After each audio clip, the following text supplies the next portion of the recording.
Many terrifying animals live deep beyond the waves, like this vampire squid living 3,000 feet below the surface in almost complete darkness. This animal has a cloak, like a vampire's. That's why it's called the vampire squid. Deep down at the bottom, it can't use ink to defend itself. So this animal has developed an unusual tactic. It glows slightly to scare away predators. If this tactic fails, the vampire squid can turn its body inside out, revealing tiny spikes. When you translate its scientific name, Vampiroteuthis infernalis, it literally means vampire squid from the nether. Despite its terrifying looks, it's a harmless ocean animal. This previous creature was not from space, but this object definitely is. Before Elon Musk found a way to reuse rockets, NASA would simply drop old ones after launching astronauts into space, most of the time in the ocean or deserts. In 2012, Jeff Bezos launched a mission to find the Apollo 11 rocket. They found it by using sonar, but it was in terrible condition. It was sitting on the bottom of the ocean, not far from the predicted site. They were able to rescue the engine and reconstruct 2 of them. The most famous lost city is Atlantis, but sadly, we still haven't discovered it. However, Heraklion was also just a myth until one British pilot saw something that looked like a city while flying over the Mediterranean Sea. He reported it, and 60 years later, a group of divers went there. They were shocked when they found an entire city underwater.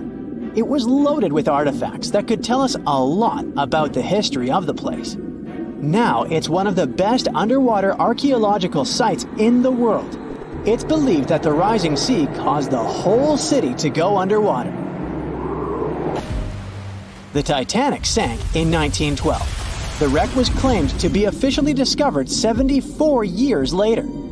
In reality, though, a fisherman found the Titanic 8 years earlier while fishing in the Atlantic Ocean. He was pulling out his net when he spotted a head stuck in it. Luckily, it was just a doll's head. Years later, after the fisher had passed away, his son sold the doll to a doll collector. She did a lot of digging and research on every person who had a porcelain toy on the Titanic.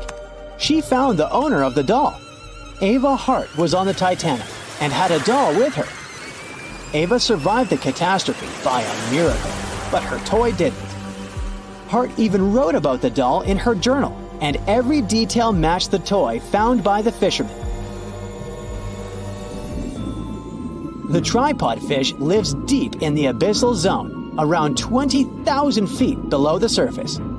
It's adapted to such immense depths and uses its tripod fins to stay still on the bottom. This creature doesn't have big eyes, but even if it did, these eyes would be useless in the darkness.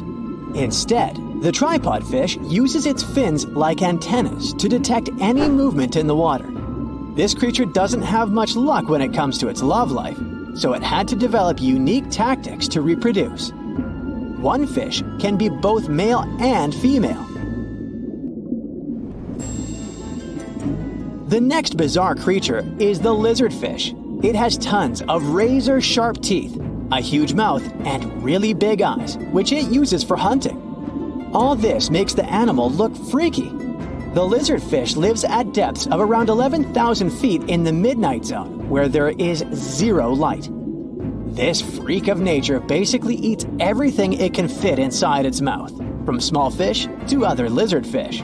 On the other hand, when they see other reptile fish, they probably fall in love instead, because finding mates at those depths is not an easy task. Like the tripod fish, the lizardfish can be both male and female at the same time. When you think of a river, you usually picture it on land. Still, nature is quite unpredictable, and it created a river flowing under the ocean in California. It's running at a depth of around 2 miles. This river has everything that an ordinary river has: sunken logs, trees, and rocks. And despite its uniqueness, it's not the only one in the world. There are also others in the Amazon and Greenland. a terrifying creature was discovered near Angola's coast by a remote operating vehicle. It looks like it doesn't have a head or a body. It was sitting at a depth of around 4,350 feet below the surface. After doing research, scientists concluded it wasn't anything from a sci-fi movie, it was just a cluster of Siphonophores stuck together. In 2015, some random guy was diving in Caesarea, and something shiny caught his eye. He reached out, grabbed it, and realized it was a gold coin. After that, he examined the bottom and found out that there were many more. He reported the incident to the local authorities, and they concluded that he had found Arabic treasure. The coins were made of solid 24-karat gold and were a few thousand years old, but due to the perfect salinity and temperature, they looked brand new. The coins belonged to a ship carrying cargo. It was caught up in a storm and unfortunately sank. One of the weirdest things ever discovered was found in the Baltic Sea. It's an anomaly that looks as if it was created by a different civilization. It was discovered by Swedish researchers, and they basically had no idea what it was. They had to ask tons of other scientists for their opinions. When you look at this formation from above, it's 200 feet long and looks exactly like a fallen spaceship. It's hard to believe that it's a natural formation, but spoiler alert, it's totally made by nature because the Baltic Sea has gone through many erosions throughout history. Most likely, the bizarre formation is the result of these processes. A group of divers in Madagascar were shocked when they found this 7-foot monstrosity of a knife on the seafloor. The speculation started immediately, and many said that the knife was from some giants that had fought megalodons and lived on Earth thousands and thousands of years ago. That could make a nice story, but the knife is most likely a movie prop that was lost at sea. One of the ocean's most bizarre animals is the frilled shark. It's believed that this fish is the reason for all those sea serpent stories that sea explorers of the past wrote about. These animals live pretty deep in the ocean, but sometimes they can be seen in shallow waters. It's super rare, but possible. The frilled shark has a big mouth sporting around 300 teeth. It also has a long body that looks like a lizard's, and it is truly a unique species of shark. Its prey can be half of its size because this shark's stomach is like that of a snake, and it can swallow huge fish or crustaceans. Spotting a few worms in your garden is no big deal, but after seeing a 26-foot long one in the ocean, you will make your wetsuit a little wetter. This worm is super rare, and it's completely harmless to humans. It's actually not a giant worm. It's a cluster of zooids that are stuck together in a worm-shaped formation. They usually only eat plankton, bacteria, and other tiny things that can be found in the ocean. Probably the scariest thing in the ocean that is 100% real is the Magna Pinna, which can be found at crazy depths of 20,000 feet below the surface. This monster looks like an underwater Slender Man, but it's just a squid with really long tentacles that can reach a terrifying size of 8 feet. This guy has only been seen a few times, and basically, we don't know much about this creature so far. In a frosty Canadian park, hidden deep beneath layers of thick ice, scientists discovered a bizarre skeleton they named the Frozen Dragon. The skeleton had been in the frozen ice for millions of years. It took experts decades to work out the species of this strange fossil. It was identified as a new genus of pterosaur. Pterosaurs were massive flying reptiles with wingspans of over 16 feet. Their heads were 3.5 times the size of their bodies. Pterosaurs lived 76 million years ago when they soared above the dinosaurs. Scientists described them as the biggest, meanest, and most bizarre animals that ever flew. The new genus has been named Cryodragon boreas, which translates to Frozen Dragon of the North Winds. In 2013, a young mountaineer was climbing one of the tallest mountains in Western Europe, Mont Blanc. he noticed a strange metal box poking out of the snow. The mountaineer pried the box open and found that it was filled with precious rubies, emeralds, and sapphires. The climber immediately handed the box to the authorities. It was discovered that the box likely belonged to a passenger on one of 2 flights from India that crashed into the mountain over 50 years ago. The box was valued to be worth over $200,000, and authorities are still searching for the heir to the small box of treasures.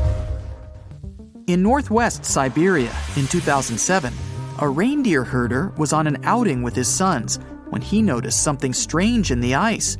The man realized it was a frozen mammoth calf and immediately contacted the local museum.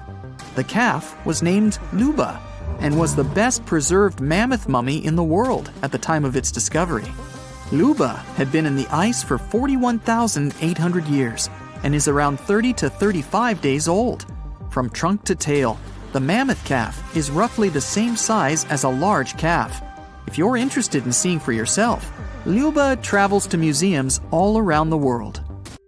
On the frozen continent of Antarctica, covered in layers of ice and snow, is Mount Erebus, the frozen volcano. The volcano was discovered in the middle of an eruption in 1841 by explorers on an Arctic expedition. The volcano is over 12,000 feet tall and has been active for the last 1.3 million years. Deep within the middle of the volcano is a huge crater filled with large volumes of molten lava. The volcano has occasional explosions, which means it's classified as being in continuing eruption. However, these eruptions are nothing to worry about because they're generally rather small.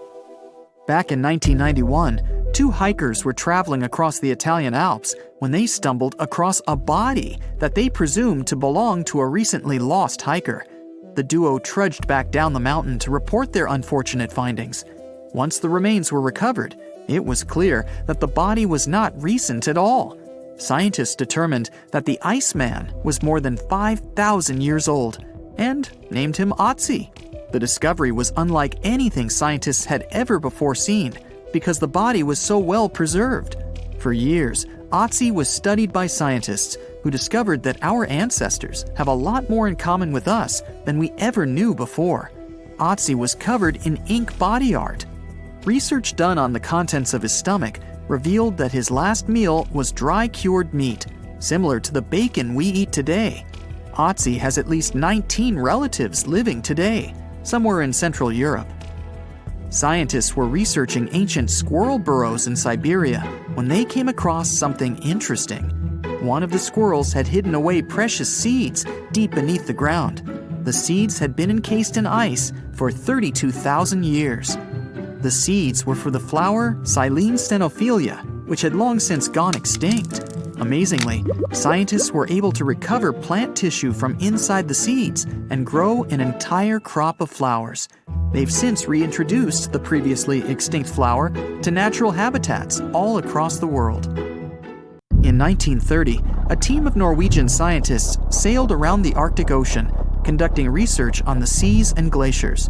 They reached White Island, a dangerous and icy land no human had set foot on before, or so they thought.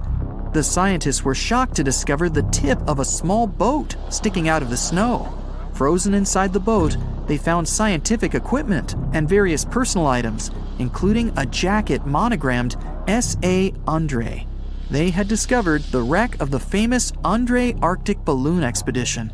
In 1897, Swedish explorers, led by Undre, attempted to travel to the North Pole by hydrogen balloon. No one had ever heard from them ever again. People only found out what happened to them when the wreck was discovered 33 years later. It turns out that the balloon had crashed on White Island only 2 days after departing from Sweden. The explorers traveled along the island on a small makeshift boat, but were unable to make it any further. The best preserved woolly mammoth ever found was discovered in an area of permafrost in Siberia in 2010.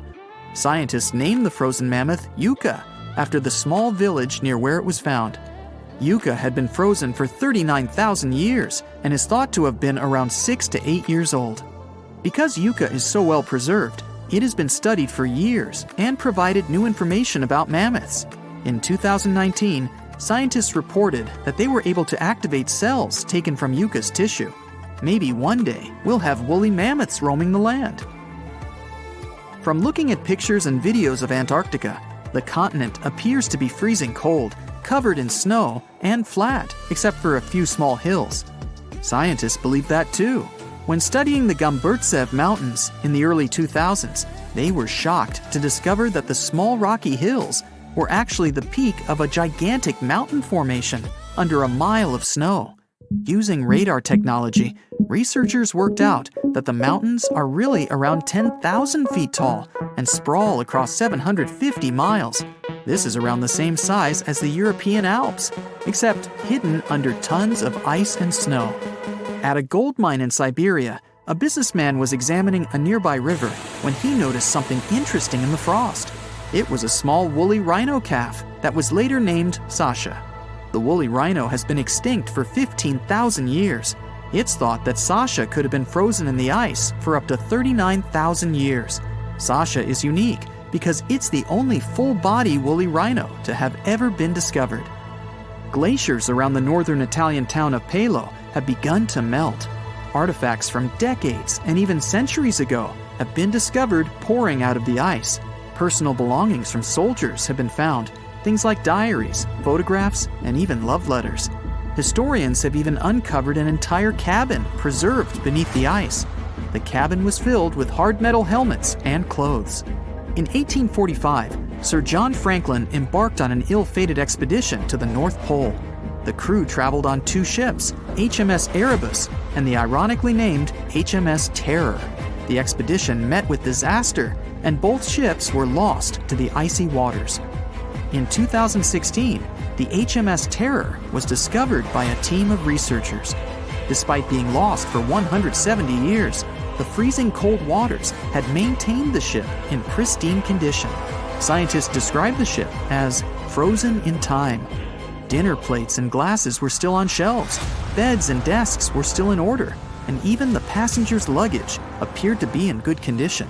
The HMS Erebus was also discovered nearby, but due to changing water conditions, the ship wasn't in great shape.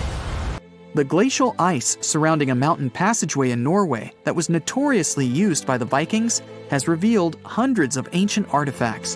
One of these artifacts was a giant unopened wooden box that was welded together.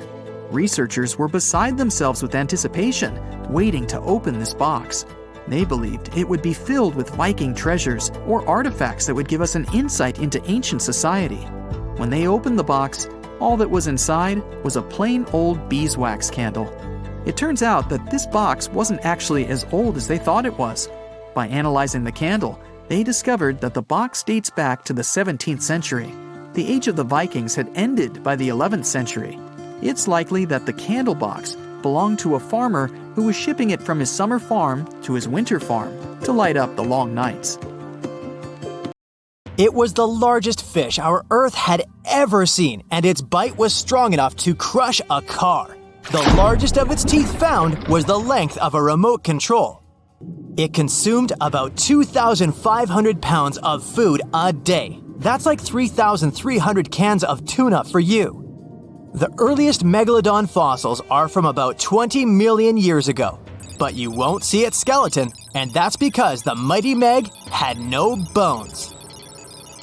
A skeleton made from bones gives most animals their body shape and strength. Sharks, though, come from the same subclass as rays, skates, and sawfish and have cartilage instead of bones. Cartilage is a tissue that is softer and more flexible than bones, but it's still tough enough to shape the body and protect the internal organs. Some areas are more flexible, since cartilage is weaker, and some, like the shark's head, are much tougher thanks to calcified cartilage. Their snouts, though, are made of really soft and flexible cartilage to work like a bumper in case of a collision with some dangers.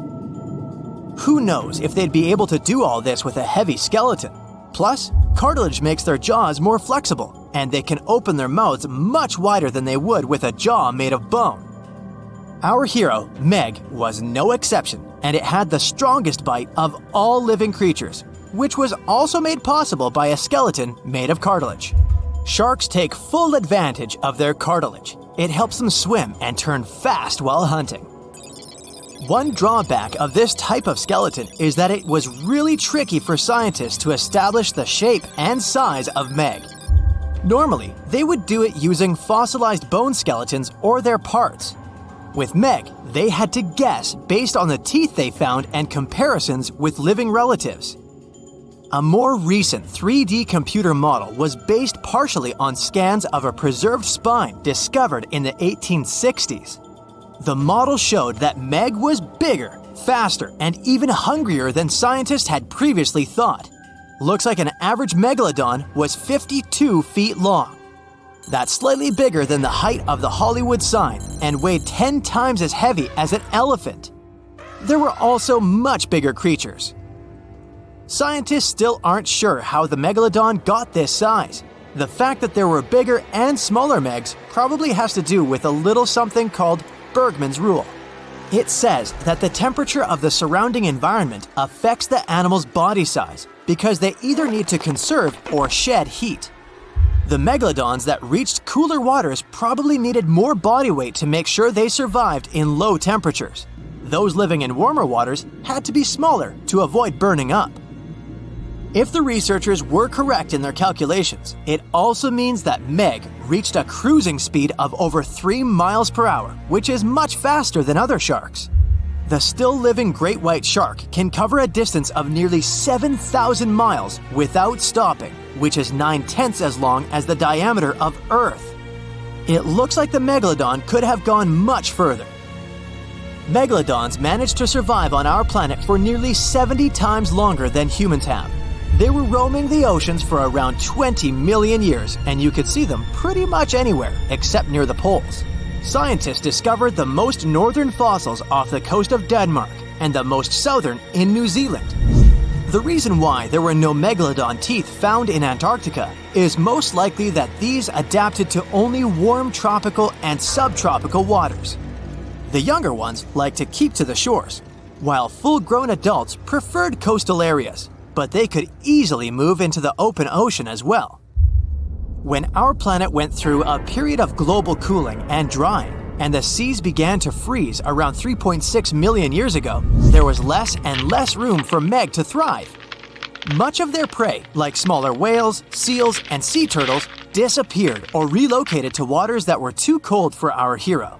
And at the same time, the number of its natural competitors, like smaller predatory sharks, like the great white shark, and whales, increased.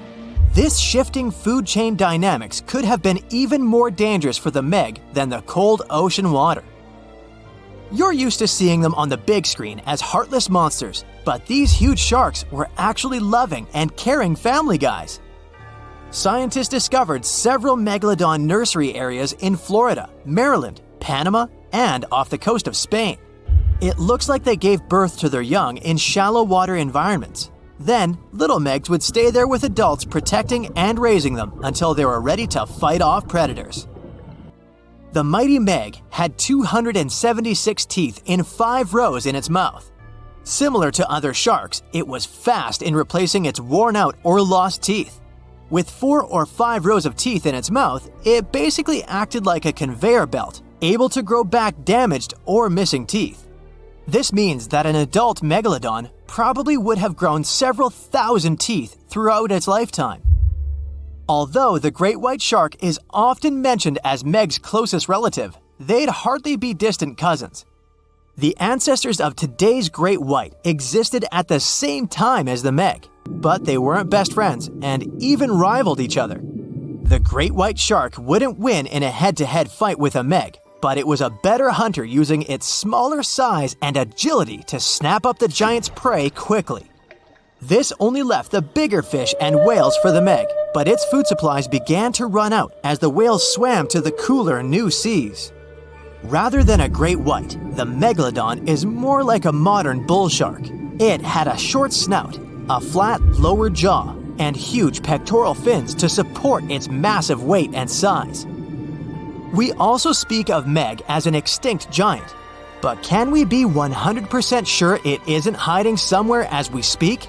After all, we've only explored 5% of our oceans altogether.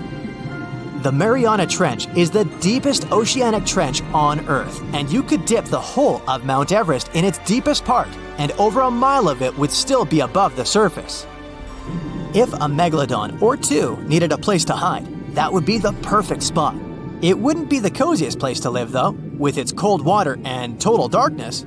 Plus, the pressure there is 1,000 times stronger than at sea level. So, if a meg really were hiding down there, it would have serious issues with its teeth, because calcium would dissolve under that pressure. To survive here, it would also need to learn to navigate in complete darkness. That means it would have either become bioluminescent or evolve to grow massive eyes like the giant squid. If the meg were still around and true to its dietary choices, it would have to eat smaller fish, and that would be a problem for us humans. Especially those of us who love fish, that is. And the ocean isn't cooling down these days. The megalodon would love its temperature and would thrive and reproduce faster than ever. Those giants would create some massive problems for cargo ships and cruising vessels. In case you're now scared at the thought of meeting a megalodon, relax. Most scientists don't think it's possible because of our hero's size. Most foods that megalodons like to eat live in shallow ocean areas and not in the deep, deep sea. Meg would need to come up for dinner every now and then, and it's kinda hard to miss a creature this big.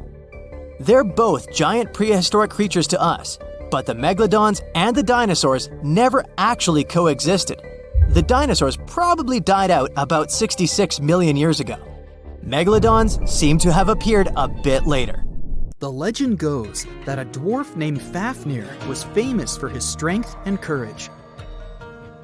Because of his qualities, he was tasked with protecting their kingdom.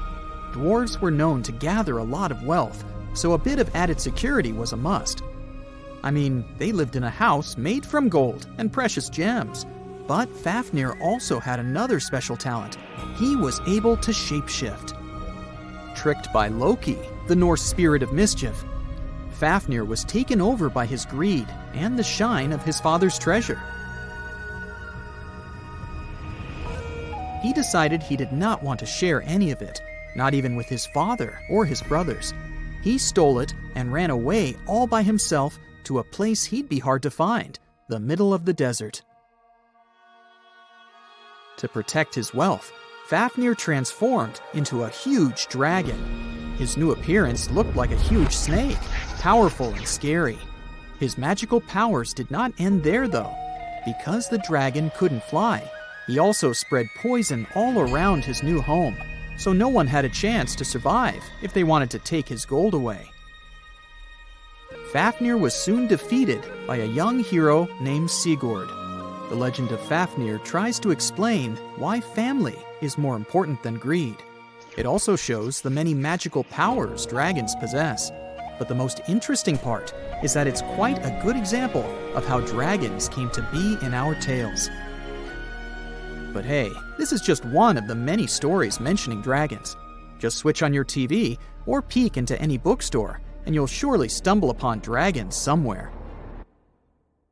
Variations of dragon-like creatures have been described in stories from all over the world, from Asia to Northern Europe. Most of these creatures are depicted with reptile-like bodies, wings, and claws. And the scariest trait of them all, they can breathe fire out of their mouths. The name of these creatures comes from the Latin word draconum, which translates to huge serpent.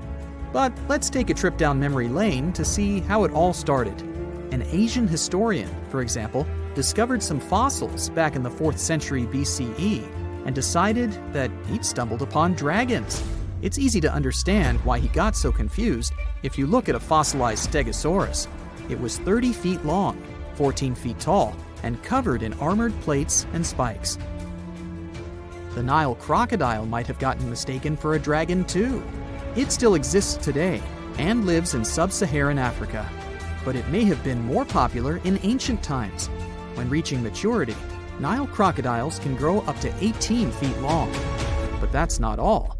It can even walk with its body off the ground, and some were even pictured standing on their 2 back legs. Goannas are dragon-like lizards that live in Australia.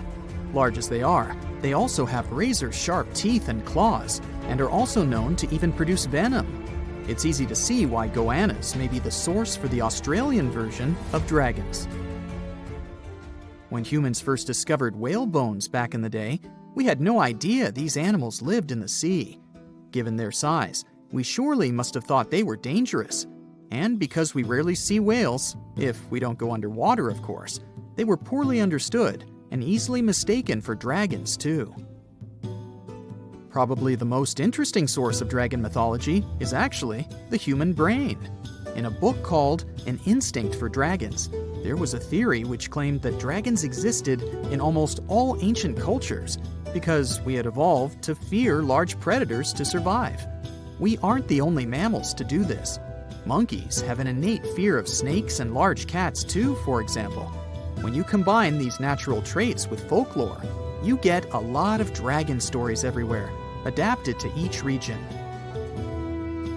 Reptilian beasts with magical powers date back as far as the origins of human civilization itself. I'm talking about ancient Mesopotamia. Humans back then used to believe in all sorts of creatures, but their head spirit was Marduk, the patron of the city of Babylon. If you look at the artwork from back then, Marduk was depicted with a snake-like dragon at his side. It could be either nice or vengeful, depending on what mood it was in. If you want to sign up to become a dragon, the first thing they'll ask you at the interview will be if you can breathe fire, of course. So scientists have tried to look into some ways that could make it real for dragons to breathe out fire without damaging their throats. To do that, they examined the bombardier beetle. This eccentric insect can pack up some really hot substances in its belly. Once the creature gets bothered by something, it shoots out a fiery load of chemicals. In all fairness, it's not really fire, but it does burn, so it's close enough. Going back to dragons, they'd need to have similar glands in their throats to produce the same effect.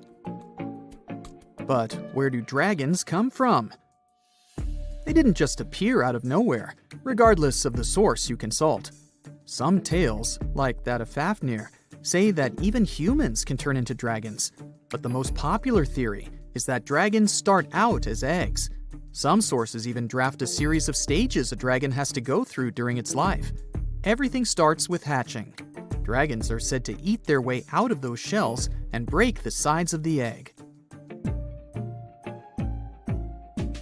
Then there's the wormling stage, which is what dragon specialists, or dragonologists if you like, call a newly hatched dragon. It's still small and weak, but don't worry, it can take care of itself pretty well. The rest of a dragon's life stages are pretty self-explanatory. There are grown-up dragons, then ancient ones. A dragon's life ends when it reaches the twilight stage. Some sources claim dragons never stopped growing. Others even say they never reach the end of their lives. They just pass on to another type of spiritual existence. Dragons are known to be the symbol of a lot of different things, but that all depends on their origin. In some regions of Asia, they are known to bring luck, power, and wealth. To become a powerful warrior in Britain, you'd need to first defeat a dragon. That's why you often see them on flags. The flag of Wales, for example, has a large red dragon on a green and white background. Western stories aren't as nice to dragons. They are often seen as evil and vengeful. Another myth associated with dragons is that they love gold and precious stones. This greedy side of their temperament seems to date back to ancient Greece, where dragons were tasked with guarding treasures. Some of these guarding dragons were seen in such tales as The Hobbit and in the Harry Potter series. As for dragons' magical abilities, they also vary a lot. Some were said to have blood with supernatural properties. Some were rumored to be able to speak. Others were famous for their wisdom. A lot of dragons in ancient literature could fly or shapeshift, even into humans. Some real-life creatures got their names thanks to bearing a resemblance to dragons, like the dragonfly that has more than 5,000 subspecies we know about. It got its name from folklore tales, as Europeans in the Middle Ages saw it as an evil insect. Dragonflies were accused of some really nasty things, like biting people's eyes and mouths. But the creature that resembles mythical dragons most is a reptile called the flying dragon. They're seen in wooded areas of Southeast Asia. They don't really have wings per se, but parts of their ribs are elongated to support some extra skin that allows them to leap through the air between trees. Those wings are also brightly colored and contrast with their brown bodies. You know how they say it's better to just hand over your wallet if you run into a mugger? Instead of surrendering their wallets, sea cucumbers choose to spit out some of their insides to fend off predators like crabs and fish. It's a natural defense mechanism for them, and they quickly grow those organs back in just a few days, thanks to special cells inside their bodies. It's not the only weird thing sea cucumbers do. They can actually breathe through their rear end. They have this thing called a respiratory tree that connects to their backside and sits right next to their intestines. So when they suck in water from their behind, it goes into that respiratory tree, letting them absorb oxygen directly into their fluids. Plus, sea cucumbers are the janitors of the ocean. They munch on whatever gets stuck in the sand on the ocean floor. Once they've eaten, they manage to clean out the sand, leaving it nice and tidy after they do their business. As for the clean sand, the stunning white sand beaches in Hawaii are actually a product of parrotfish number 2. These fish munch on algae from rocks and dead corals, and while they're chomping away, they also grind up the leftover bits of coral in their bellies.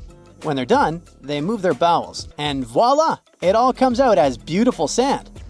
Not only do they play a vital role in keeping the coral reef ecosystem healthy, but they can churn out hundreds of pounds of this white sand every year. Marine animals are seriously impressive when it comes to holding their breath. Just look at sperm whales and elephant seals. They can stay underwater for a mind-blowing 2 hours. Then there's the Cuvier's beaked whale, which holds the crazy record at almost 4 hours underwater. When you compare that to the human record of 24 minutes and 37 seconds held by pro diver Budimir Shobut, it seems pretty insignificant. But what's the marine animal's secret that helps them excel humans this much? Unlike us, these sea creatures have a ton of hemoglobin and myoglobin in their blood and muscles, allowing them to store way more oxygen. When their oxygen runs low, myoglobin steps up and releases even more. Plus, they can tolerate higher levels of CO2, so they don't feel the need to breathe as quickly. There's even a study that found their myoglobin molecules have a unique charge that keeps them from sticking together, which boosts oxygen storage.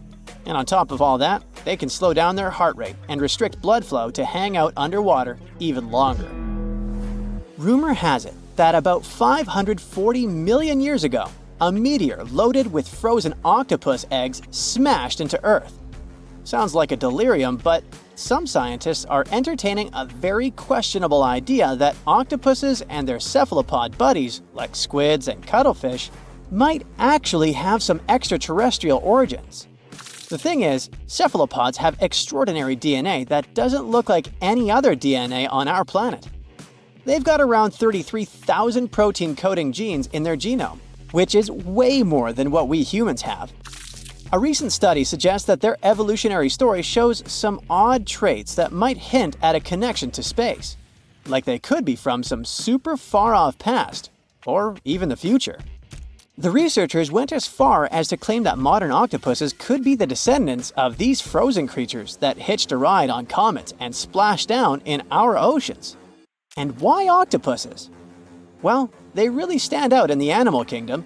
They can use different tools to build their own houses, and they can even solve everyday problems independently of their brain, as 2/3 of an octopus's neurons are in its arms. These traits seem to have just appeared out of nowhere during evolution. They even tossed around another quirky theory. What if an extraterrestrial virus crashed into early squid populations and gave them a crazy boost in evolution, turning them into the octopuses we know today? Anyways, these are just fun speculations without any hard proof. Now, this funky object is an animal, not a rock. It's called sand dollar. Just look at the shape of its shell. Once sand dollars are exposed to the sun, their shells lose their soft, spiny covering and become bleached white. Back in the day, beachcombers thought these shells looked a lot like big silver coins, kind of like the old Spanish dollar that was about the same size. But if you prefer, you can call them sand cakes instead. These quirky creatures have tiny spines on their surface, and they glide along the ocean floor. They use small tube feet that line the grooves on their underside to grab bits of food like plankton and algae, which they then send to their mouths. Inside, they have 5 triangular teeth that help them munch on their meals. In some Georgia folklore, sand dollars are said to represent coins lost by mermaids. Sand dollars have a unique talent for cloning themselves. They can do this for a bunch of reasons, like when a predator comes around. Some species of sand dollar larvae can actually split in half as a defense mechanism. It takes about 24 hours for them to clone themselves, and the new larvae end up being about 2/3 smaller than the original, which helps them hide from danger. Wait, is that a giant sea hot dog racing through the ocean? Sorta. Some scientists have joked that sperm whales seriously resemble enormous hot dogs. These massive creatures can take quick naps, standing up for about 10 to 15 minutes. They only sleep about 7% of the time, mostly between 6 p.m. and midnight. Sperm whales also have a cool ability to retract and extend their eyes, thanks to a thick retractor muscle around them, but they can't actually roll their eyes in their sockets. Plus, they have the most asymmetrical skull of any mammal out there. Oh, and let's not forget, they have the largest brain of any living creature, weighing in at over 9 pounds. Unlike us humans, if dolphins went into full-on snooze, they'd stop breathing and could drown. So they figured out a genius solution. They let only one side of their brain sleep at a time. This means one half stays awake to keep them breathing and watching out for any potential threats. When they snooze, they only close one eye. If their right brain is resting, their left eye is shut, and vice versa. This unique sleep style is called unihemispheric sleep, and it lets them recharge without ever fully losing awareness. On top of that, dolphins might be using corals and sponges like their own little pharmacies. Scientists have seen them rubbing their bodies against specific types of coral and sponges, suggesting they might be treating skin issues. They've even spotted dolphins lining up to take turns at these spots, using corals like Gorgonian coral Rumphella aggregata, leather coral, and some sponges. What's really fascinating is that researchers have analyzed these corals and found they contain compounds that could help with dolphin skin conditions, which can sometimes lead to infections and lesions. Now, the big question is figuring out exactly how each type of coral helps dolphins, and if it really boosts their health overall. Sea urchins aren't exactly the Usain Bolts of the ocean. They move slowly by crawling with their tube feet and occasionally give themselves a little push with their spines.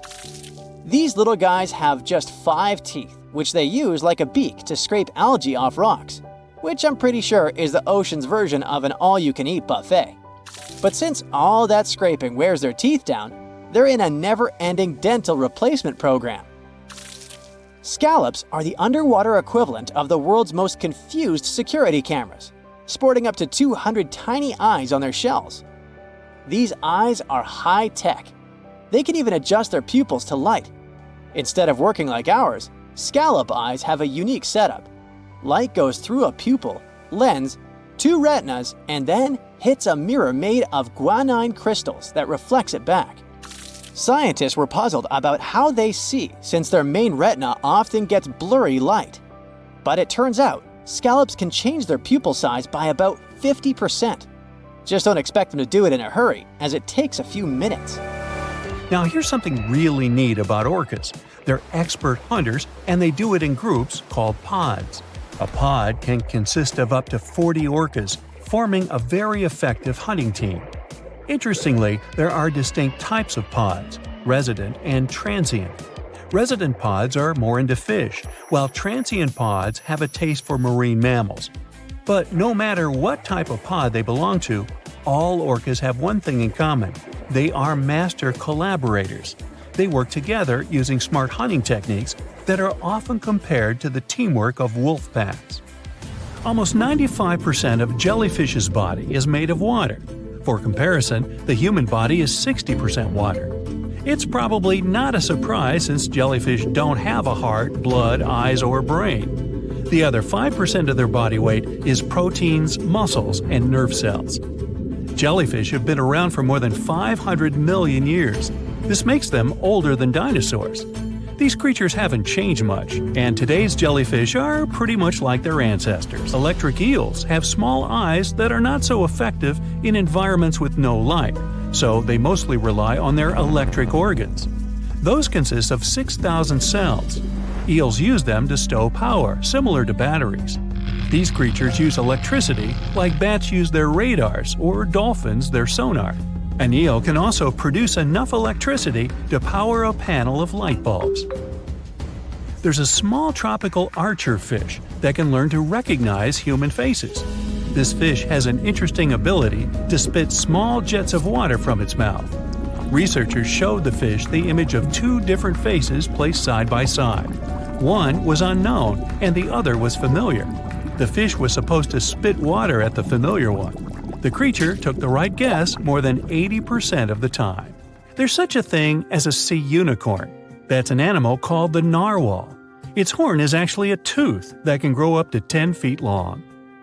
Manatees, also known as sea cows, are distant relatives of elephants. Their weight can go up to 1,000 pounds.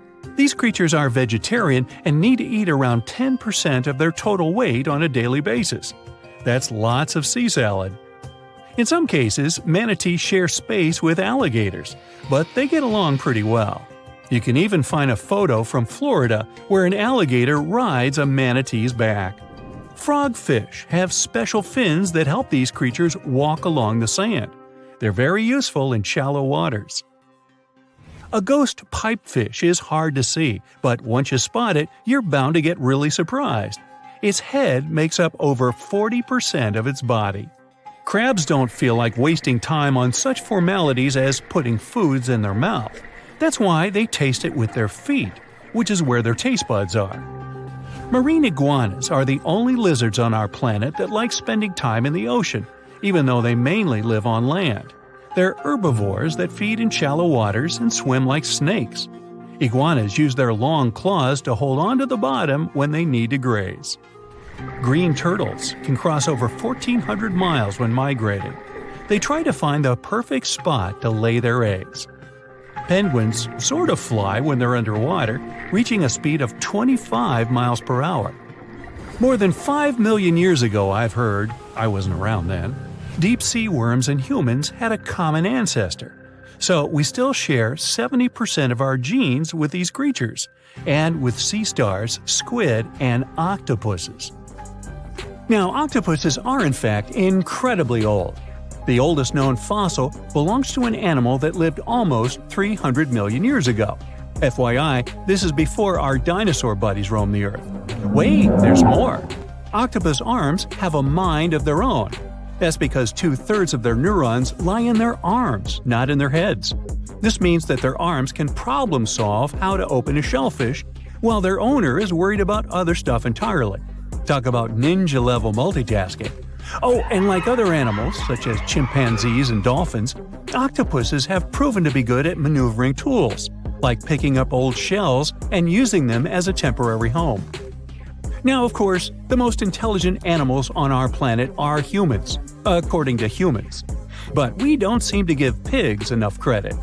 Pigs are so smart they can play video games. No, not Minecraft. But in a recent academic study, scientists had 4 pigs play a joystick game. They had to manipulate the stick so that the moving ball would hit the wall and then they would get a treat. All 4 pigs did great in the test, which was surprising even to the scientists. Now, pigeons also aced an impressive test. They were trained to differentiate a Picasso painting from a Monet one, which they had no trouble learning.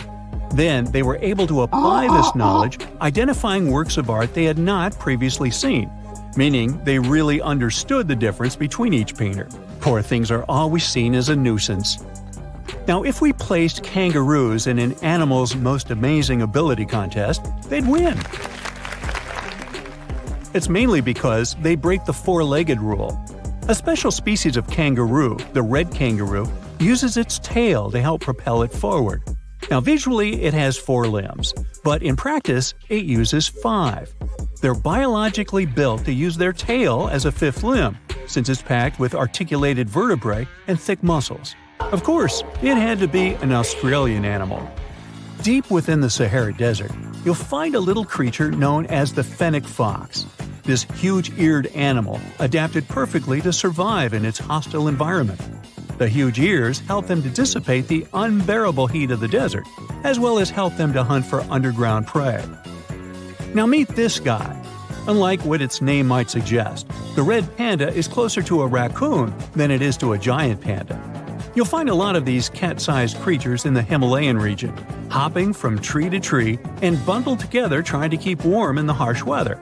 They're gentle and friendly like their big panda cousins, and occasionally enjoy eating some bamboo sticks. And then there are bees. Compared to humans, bees' brains are the size of pinheads, yet they are capable of astounding things. Let's say a bee is running low on energy after a long search flight. This bee desperately needs a drop of honey in order to continue flying, but smartly enough, she doesn't need to go back to the hive to recharge. She can ask a fellow beehive mate for a drop of honey directly from this other bee's stomach and continue flying. This type of decentralized system allows them to build highly effective societies, one that bees don't need to push to the queues in front of the honey cells, for example. Every year in the winter, great white sharks that live along the California coastline disappear. It feels as if they take a vacation for 30 to 40 days. The animals go to a point halfway between Hawaii and Mexico. They might do it to get some food, relax, or hang out with their buddies from other areas. The spot is now called the Whale Shark Cafe. Some types of sharks, like makos, whale sharks, or white sharks, breathe in a very specific way. It requires them to swim all the time. They also need to move quickly and with their mouth open. This way, the oxygen can enter and reach their gills. Sea sponges are some of the most primitive animals. They're immobile, don't have a mouth, eyes, bones, brain, heart, lungs, or any other organ whatsoever. And still, they're alive. There's such a thing as a sea unicorn. That's an animal called the narwhal. Its horn is actually a tooth that can grow up to 10 feet long. Manatees, also known as sea cows, are distant relatives of elephants. Their weight can go up to 1,000 pounds. These creatures are vegetarian and need to eat around 10% of their total weight on a daily basis. That's lots of sea salad. In some cases, manatees share space with alligators, but they get along pretty well. You can even find a photo from Florida where an alligator rides a manatee's back. Frogfish have special fins that help these creatures walk along the sand. They're very useful in shallow waters. A ghost pipefish is hard to see, but once you spot it, you're bound to get really surprised. Its head makes up over 40% of its body. Crabs don't feel like wasting time on such formalities as putting foods in their mouth. That's why they taste it with their feet, which is where their taste buds are. Marine iguanas are the only lizards on our planet that like spending time in the ocean, even though they mainly live on land. They're herbivores that feed in shallow waters and swim like snakes. There's something known as the orange cat behavior, and apparently it's not just a meme. So far, scientists have been able to understand that coat color is connected to a feline's gender. And since orange is an X chromosome, orange cats are usually males, like Garfield. The so-called orange cat behavior describes ginger cats as agents of chaos. Again, pretty much like Garfield. However, there haven't been any conclusive studies on whether coat color and cat behavior are truly linked. In terms of vision, mantis shrimps probably have the most psychedelic vision out of all animals. These funny-looking creatures have a whopping 16 varieties of photoreceptors, with 5 of them reserved for the ultraviolet or UV spectrum.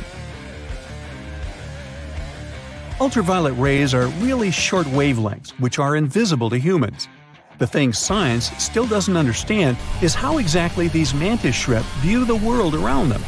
Sure, they can perceive a bunch of colors, but they can't necessarily distinguish all of these colors among themselves. It can be that they just see a lot of really vivid, really blurry colors, but we haven't figured out a way to check that out. Now, to say sloths are cute is an understatement. They may be one of the friendliest animals in the jungle, but there's more. If you look closely at their fur coat, you'll notice hints of green. These greeneries are actually tiny little algae that grow alongside sloths. They help sloths to camouflage better in the jungle, but they also nurture them. The little cracks inside a sloth's fur create the perfect environment for algae reproduction, and scientists have found species of algae that don't exist anywhere else in the world. They do get by with a little help from their friends. Deep within the Sahara Desert, you'll find a little creature known as the fennec fox. This huge-eared animal adapted perfectly to survive in its hostile environment. The huge ears help them to dissipate the unbearable heat of the desert, as well as help them to hunt for underground prey. So imagine stumbling upon a creature so huge it could dwarf even the largest known marine animals today. Scientists discovered the fossils of this beast on England's coast and believe it once ruled the waves. The new species was named Ichthyotitan severnensis, but thankfully for me, scientists nicknamed it the Little Stock Monster. Its estimated lengths range from 72 to 85 feet long, almost as big as a blue whale. Megalodon can't even compare to this. It was only about 60 feet long. And what's crazy is that this fossil we found wasn't even an adult, so who knows what their actual size was. The first piece of the Little Stock Monster was discovered in 2016 in the Westbury Formation. Researchers found a 3-foot-long jaw part that belonged to an unknown species. For years, this single fragment had been driving them crazy because they had no idea what that animal was. Then, in 2020, a miracle happened, of sorts. A father with his 11-year-old daughter found the second piece of fossil on a beach. This discovery led to more findings. Finally, in 2022, the last piece of the literal jaw puzzle was found, buried along the Somerset coast. This leviathan belonged to the Shastasaurid family. Both the Little Stock Monster and other Shastasaurids had one ancestor, so all the species in this family are super similar to each other. For example, all of them were the largest marine reptiles ever to exist. Although our Little Stock Monster is much larger, most Shastasaurids could grow up to only 69 feet long, and it's possible that the Little Stock Monster, when fully grown, would reach up to 100 feet or even more. Both of their bodies were just perfect for cruising the ancient seas. These marine titans were elegant and slender, with an elongated snout. Other marine animals at the time were smaller and looked more like dolphins. Shastasaurids had long paddle-like limbs adapted for efficient swimming. Their skulls show large eye sockets, which means they had excellent vision. If you were in the ocean, no matter what time it was or where you were hiding, they could spot you. They were also incredibly fast and could dive to great depths. Of course, all these things made them the most terrifying predators. They ate pretty much everything, including fish and squid, and you if you were there. They probably captured their prey like whales, opened their huge mouths, and literally sucked the fish in. What made the Little Stock Monster especially scary is that it wins in the jaw competition. For other Shastasaurids, their jaws were a bit weaker, so they hunted smaller fish, kind of like today's orcas. They required vast amounts of food. This shows us that the Earth's Triassic oceans had rich, productive food webs. But the Little Stock Monster has this unique feature. It could open its jaw almost 90 degrees upwards. It also had tons of powerful muscles around. Its jaws were horrifyingly strong. So while others were hunting some squids, the Little Stock Monster probably hunted large fish and even other marine reptiles. Fossils of Shastasaurids have been found everywhere in the world, from North America to Asia.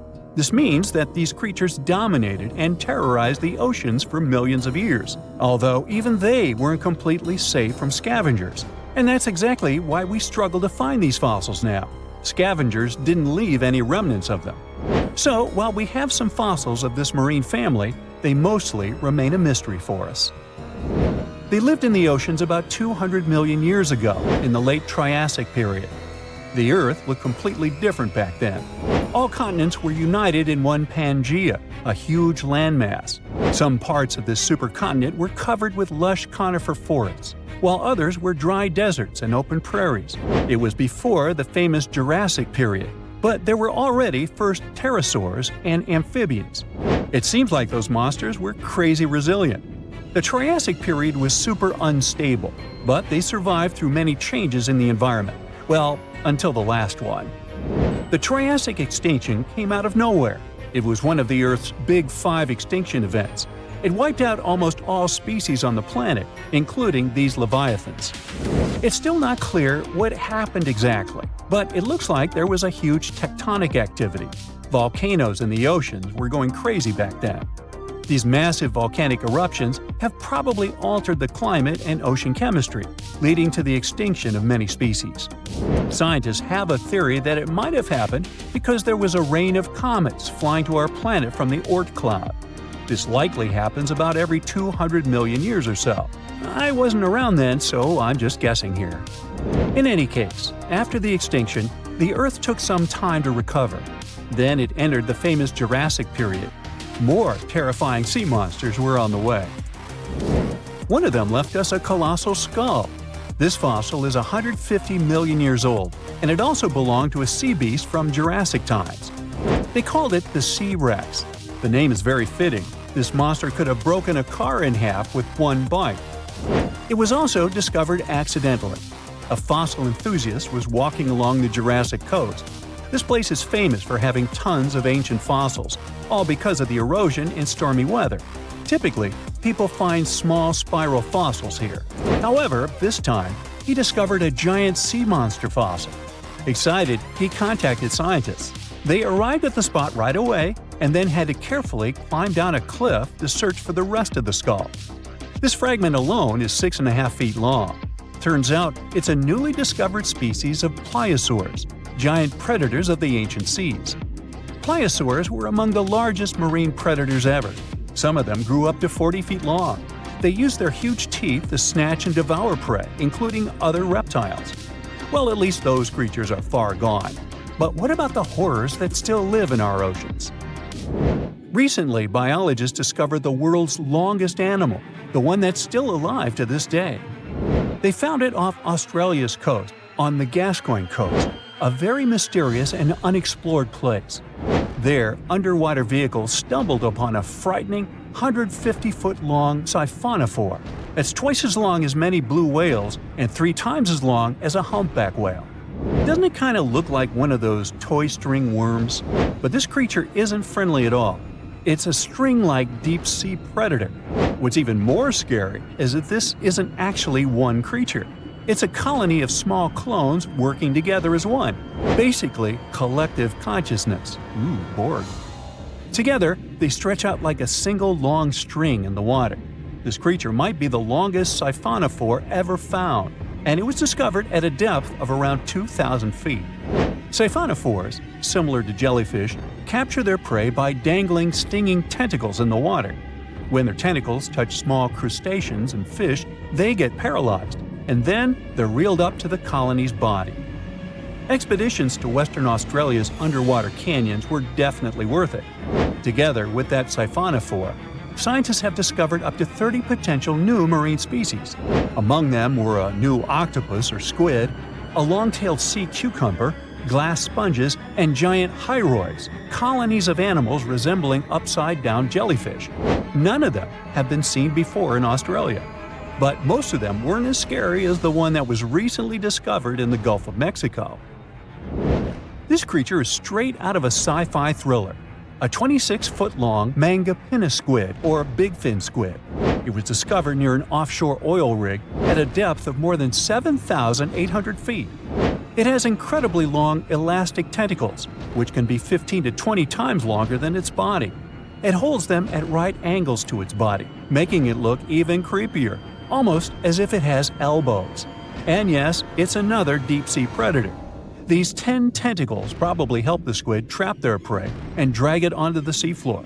We barely know anything about this extraterrestrial-looking creature because they're very hard to find and study. And if you think their tentacles are awful, Just check out these creatures with 20 arms. This thing looks like a face hugger. This new species is lurking in the frozen depths of Antarctica.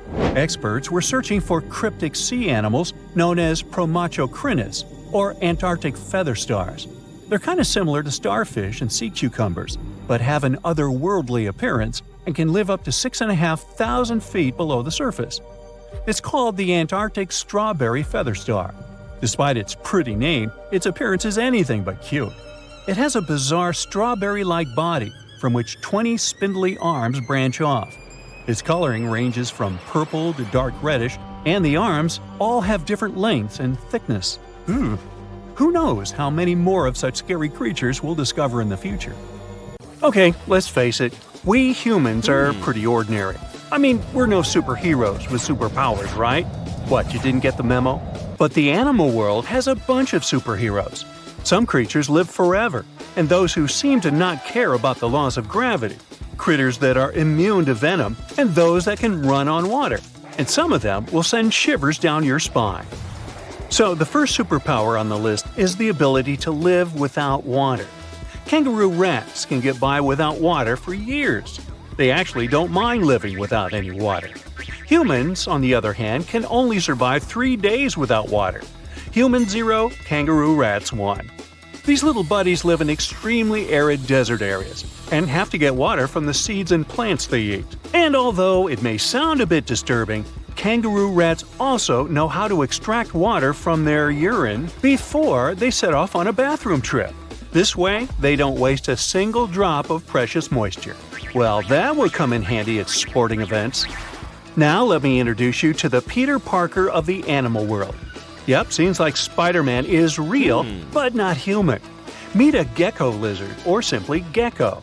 This critter has a marvelous ability to climb up all kinds of vertical surfaces and can even go for a walk on the ceiling. This gravity-defying feat is possible thanks to the lizard's unique foot pads covered with tiny hairs. They can cling to almost any kind of surface, no matter whether it's smooth, hard, rough, or soft. One more fun fact about these guys is that they lack eyelids, so they always keep an eye wide open for what's going on around them. If you wonder how they keep their eyes protected, here's the answer. Their eyes are covered with a transparent membrane, the cornea. Sure thing, they can't close their eyes, and if they have something in their eye, they simply lick it off. Right, they clean their eyeballs by licking them. I guess that's another superpower.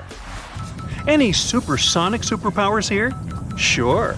A 1-inch long subtropical shrimp disorients its prey with a sonic boom.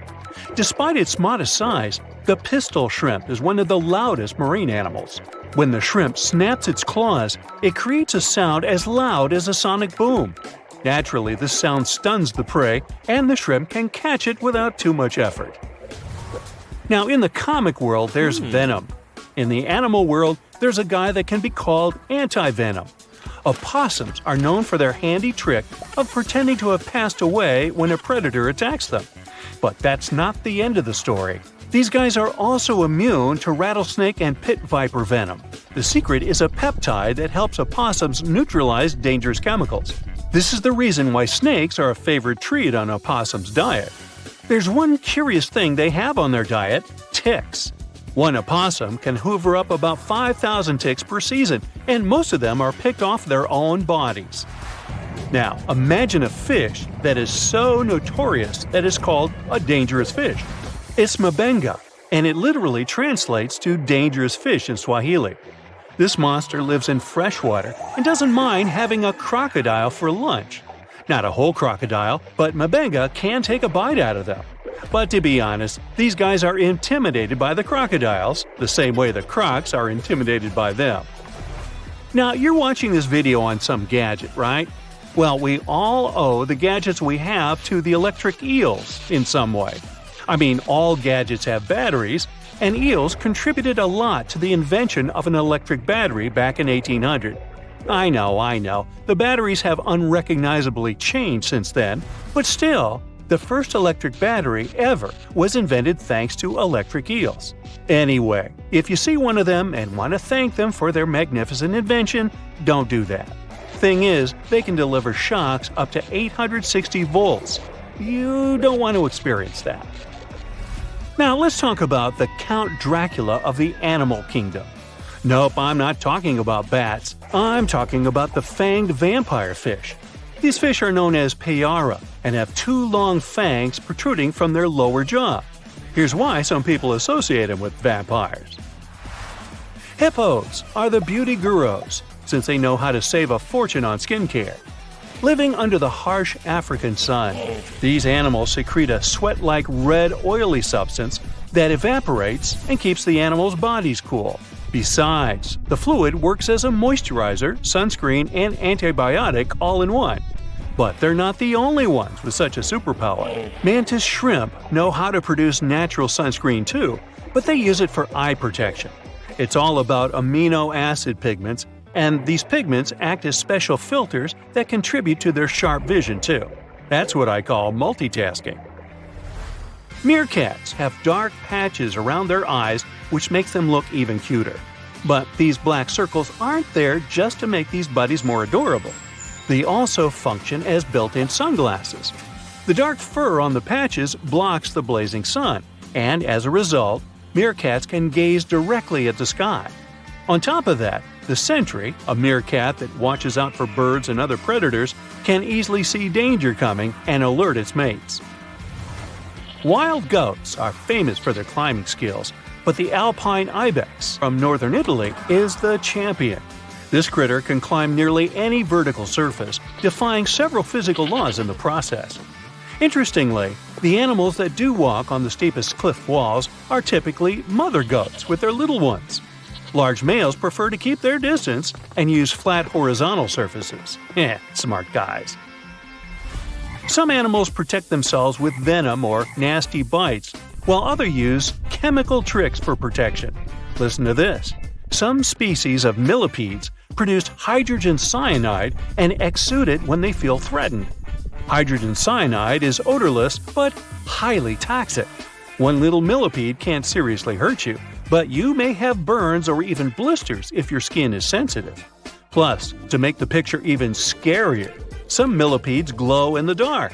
So watch out, and if you see a crawling spot of light at night, run away as fast as you can. When the bombardier beetle feels threatened, it sprays scorching liquid from the tip of its abdomen with a loud popping sound. As soon as the beetle senses danger, a chemical reaction starts in special reservoirs in its abdomen. The heat from this process nearly reaches the boiling point and also produces special gas that triggers the ejection. This super protection is usually fatal for the attacking insects. I guess so. Plumed basculus lizards have an uncanny ability to run on water. First of all, their hind feet are equipped with long toes which have fringes of skin that can spread out in the water. As a result, a bigger surface of the lizard's foot comes into contact with water. Then, when it runs on water, it pumps its legs incredibly fast. This creates little pockets of air that prevent the animal from drowning by keeping it on the surface. Now, fleas can be annoying, but it doesn't make them any less amazing. These tiny critters can leap about 50 times their body length. If people could do the same, we would be jumping about a quarter of a mile into the air. Well, let's try it. The most curious thing about fleas' astonishing ability is that they take most of the power for leaps from their toes, not knees. So, what's your favorite animal superpower? I vote for the kangaroo rat. I don't like standing in lines for the bathroom. Scientists and geologists are out there in the vast ocean, towing these trusty devices, also known as streamer cables. They drop these cables about 16 to 65 feet deep, with each stretching over 20,000 feet long. Now you can imagine that this whole setup creates quite a commotion underwater, attracting all sorts of curious creatures. And guess who shows up for the party? Sharks. Yep, these toothy pals are drawn to the magnetic fields of the streamer cables and sometimes mistake them for a chewy snack. Now, before you start thinking that sharks have a personal vendetta against these cables, let me tell you something. This is not a new problem. It's been going on since the 1980s. Even big players like Google have faced these underwater cable conundrums. They had to surround these internet cables with a fancy material to protect them from shark teeth. I mean, Can you imagine a shark causing a delay in your internet browsing? That's one hungry predator with a serious grudge against technology. So, why exactly are sharks so keen on these cables? Well, no one knows for sure. Some scientists think it's because sharks have a thing for electromagnetic fields and get curious. Others believe they just have a thing for anything cable-shaped.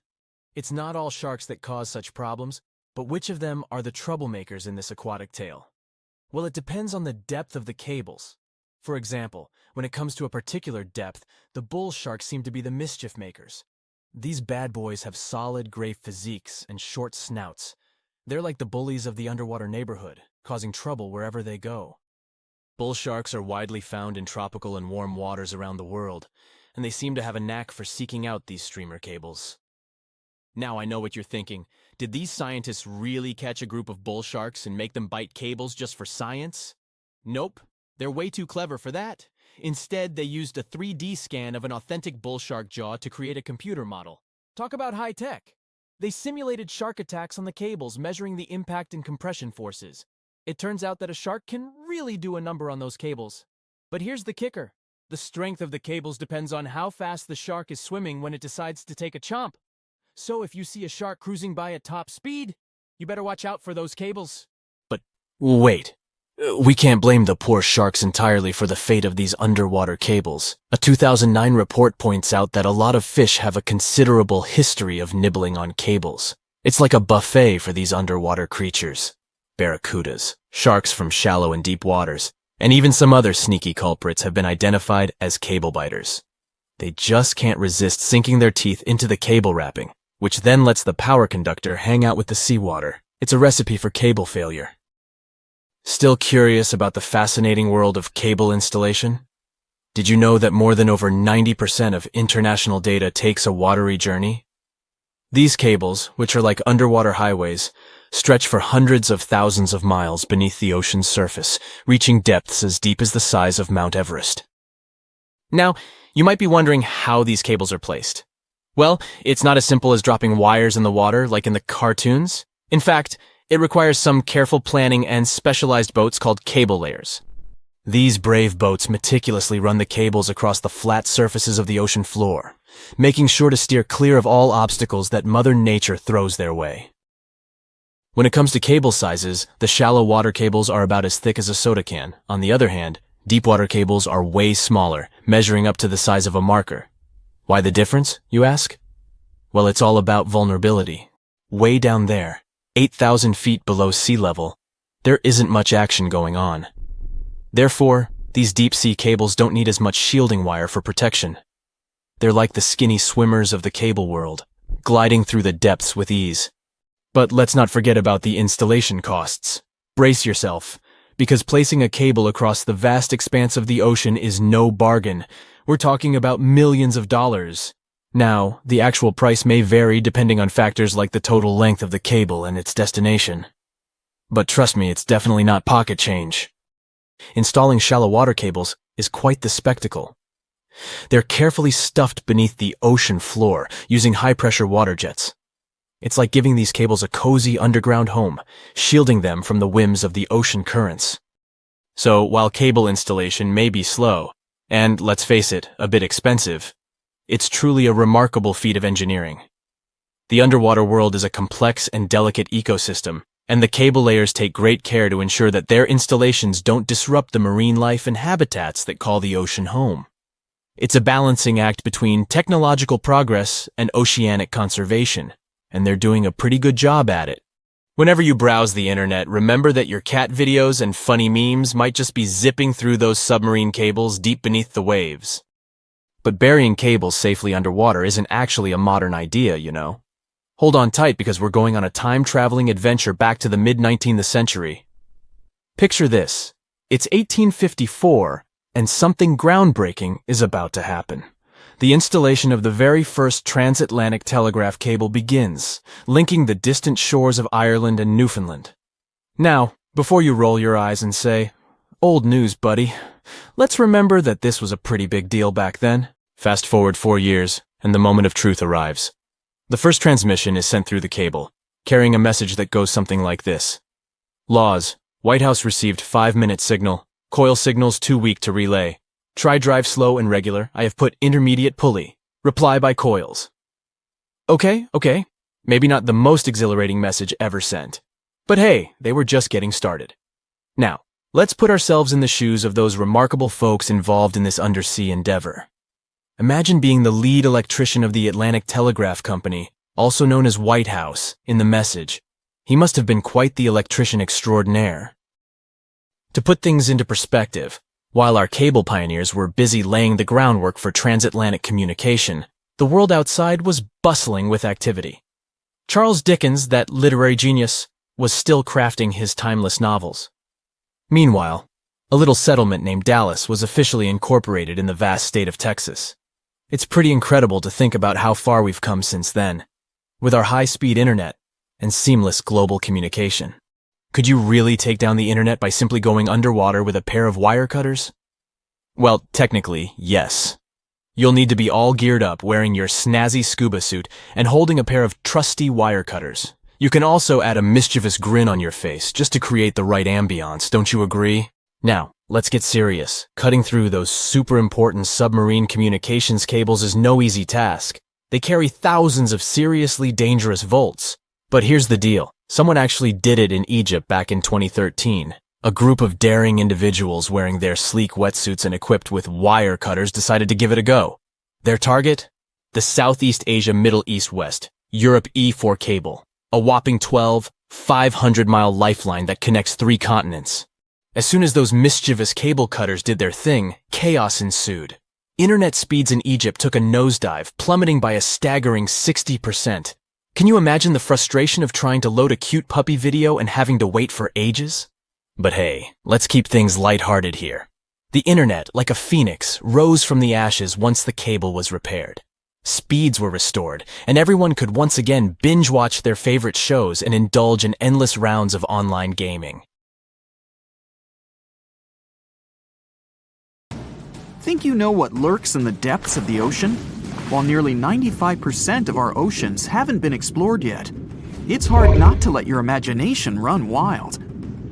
But thanks to brave explorers, deep-sea cameras, and awesome archaeologists, we do know about some pretty incredible sea creatures living in our waters today, and millions of years ago.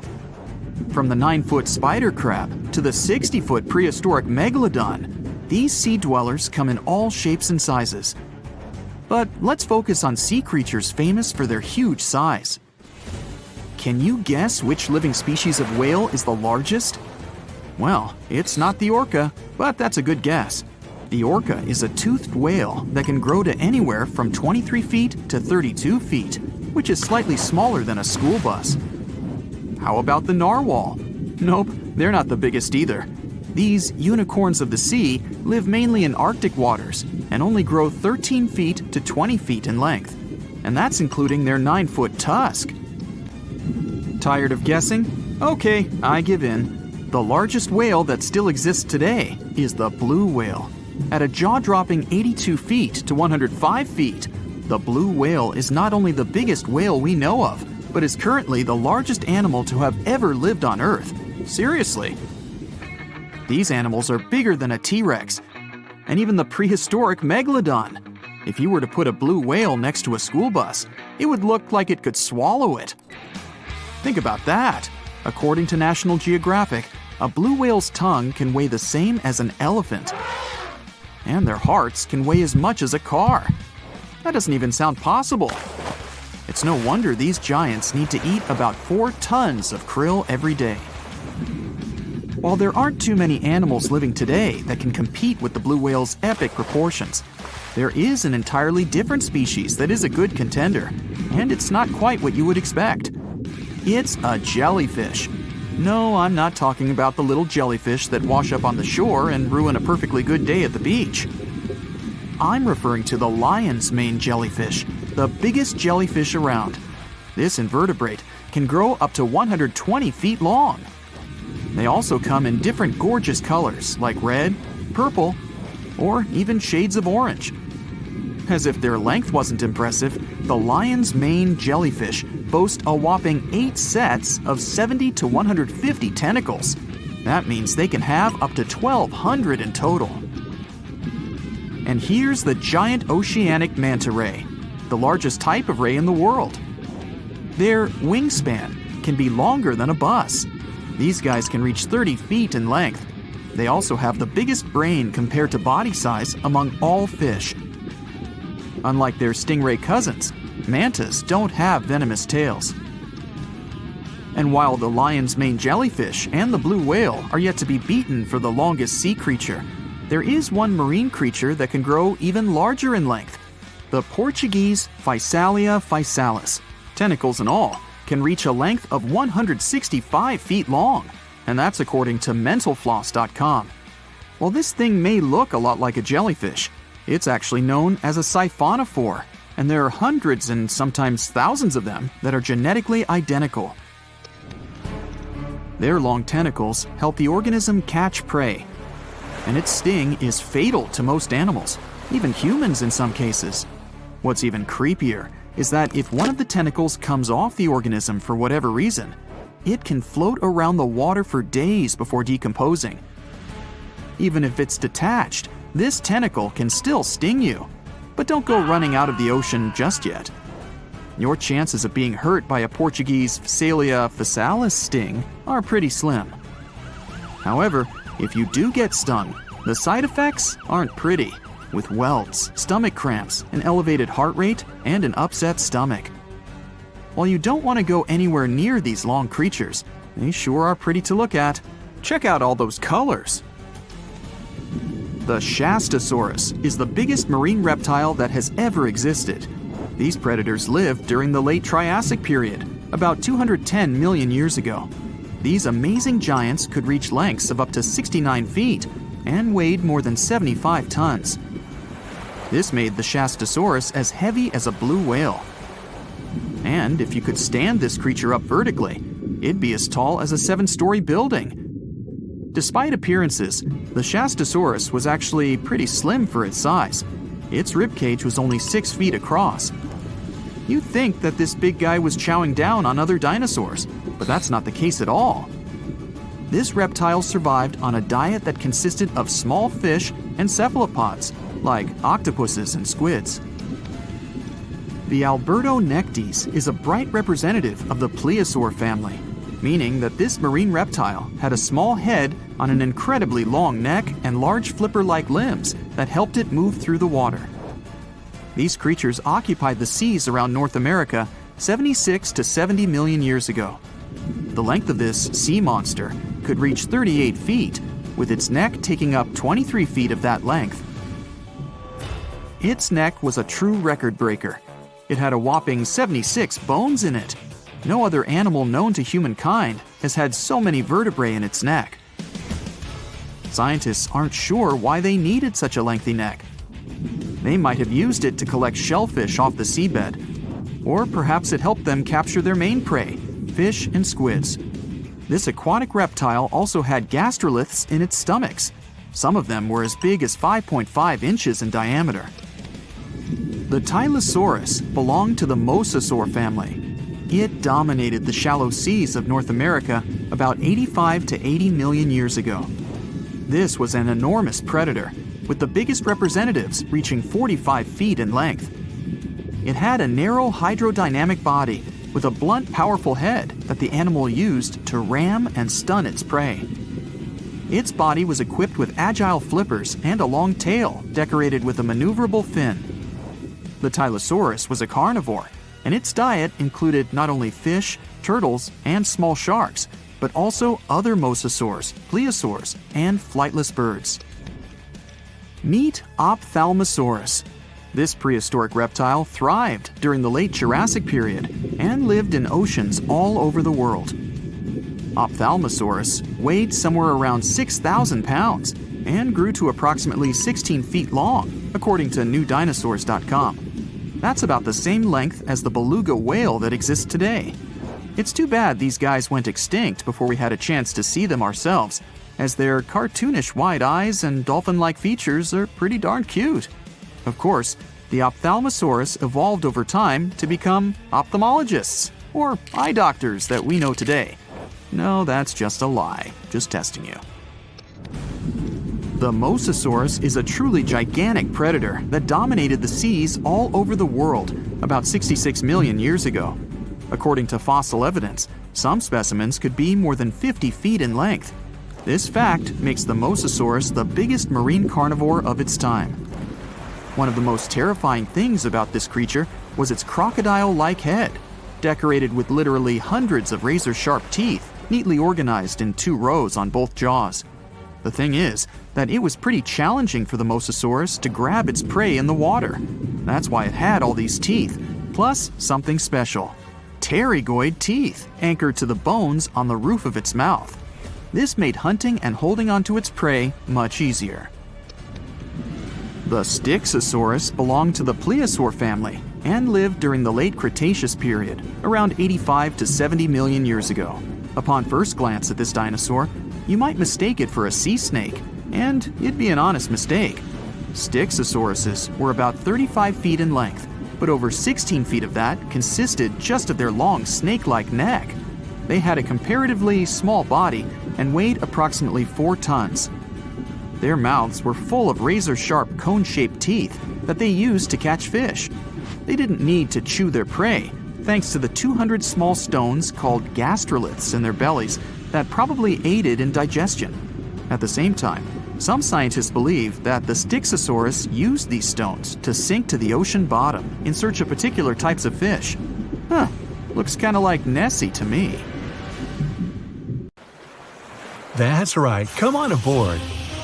Please enter the submarine slowly and make yourself comfortable. Today, we're going deep into the dark parts of the ocean for the ultimate showdown: Shonisaurus and Megalodon.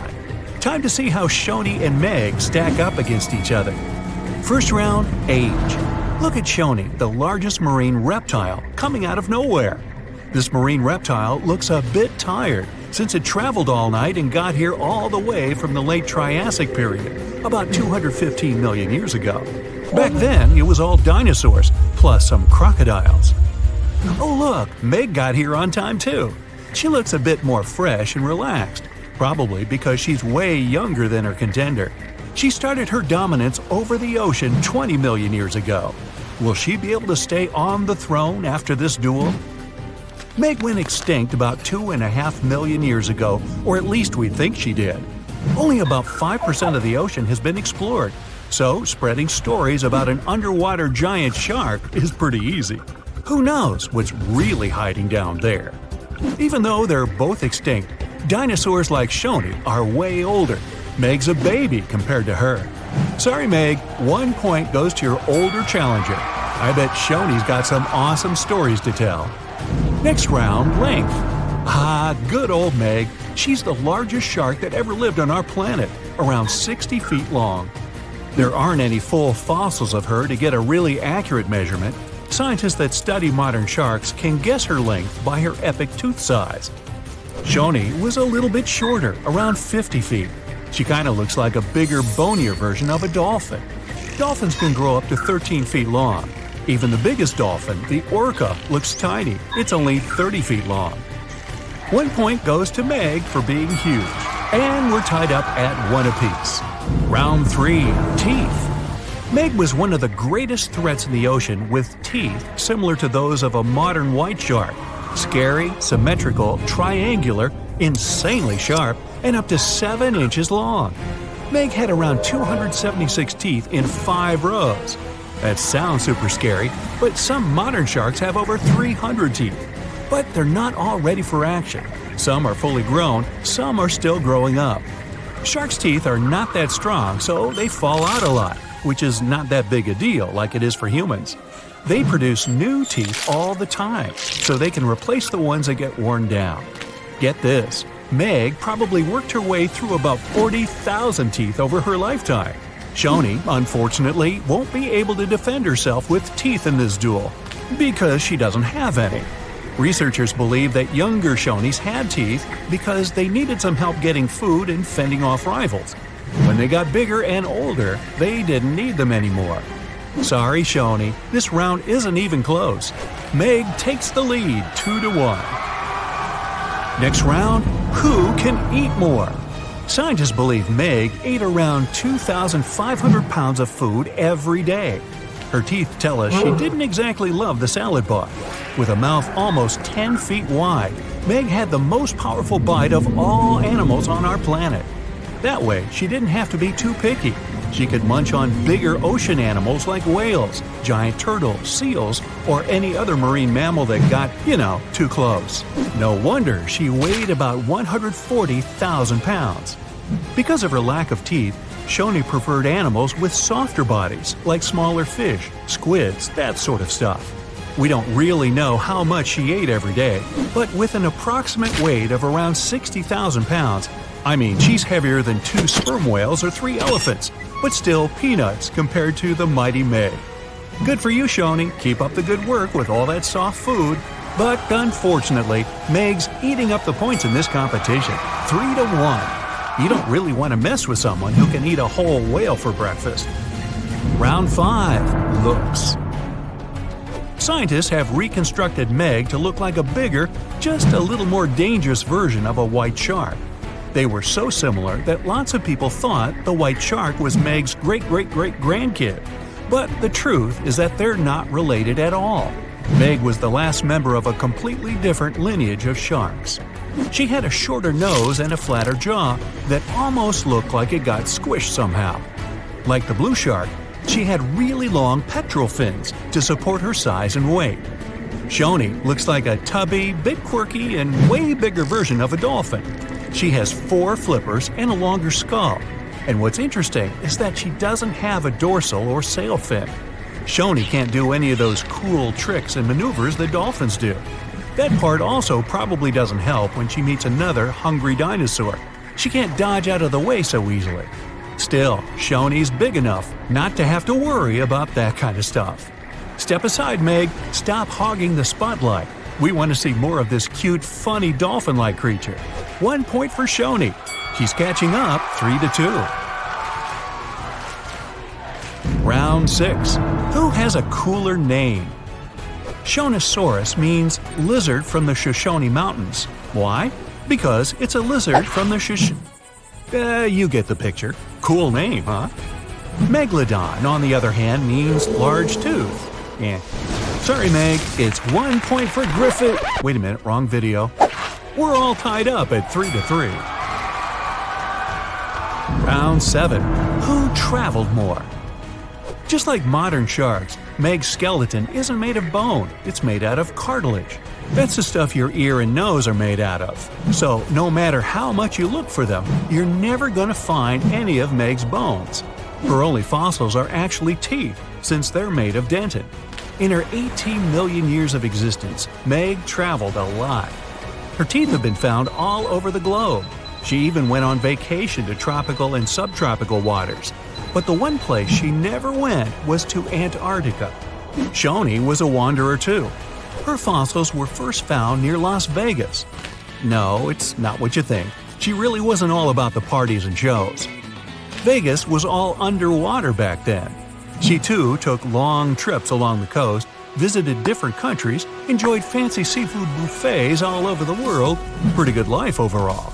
Let's give Meg this one for making it to almost every continent. She leads 4-3. Round 8. Who was more popular? Seeing Shoni swim by could easily scare away other sea creatures. She's pretty big after all. But pretty soon, they'd see that this reptile wasn't that dangerous.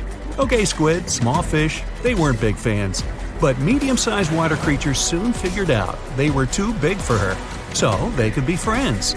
Except for, the Kraken, a colossal squid and legendary sea monster with extremely powerful tentacles. The story goes that the Kraken had something to do with the disappearance of some members of Shoni's family. So let's just say they're not exactly BFFs. Meg, introvert, loner. She comes to the party and stays in the corner, not talking to anyone. And there weren't exactly a lot of animals lining up to ask her to dance. It'd probably be their last. When you're that high up in the food chain, you're never going to be too popular. Shoni makes a comeback with the popularity round, and it's all tied up at 4. Well, that means both of our contestants are going to share the… Wait, Meg looks furious. You can see her gritting her teeth, getting ready to finish this contest once and for all. Shoni smiles peacefully. She's not used to big animals going after her, so she doesn't think Meg would actually do anything crazy, as long as the submarine doesn't get too close.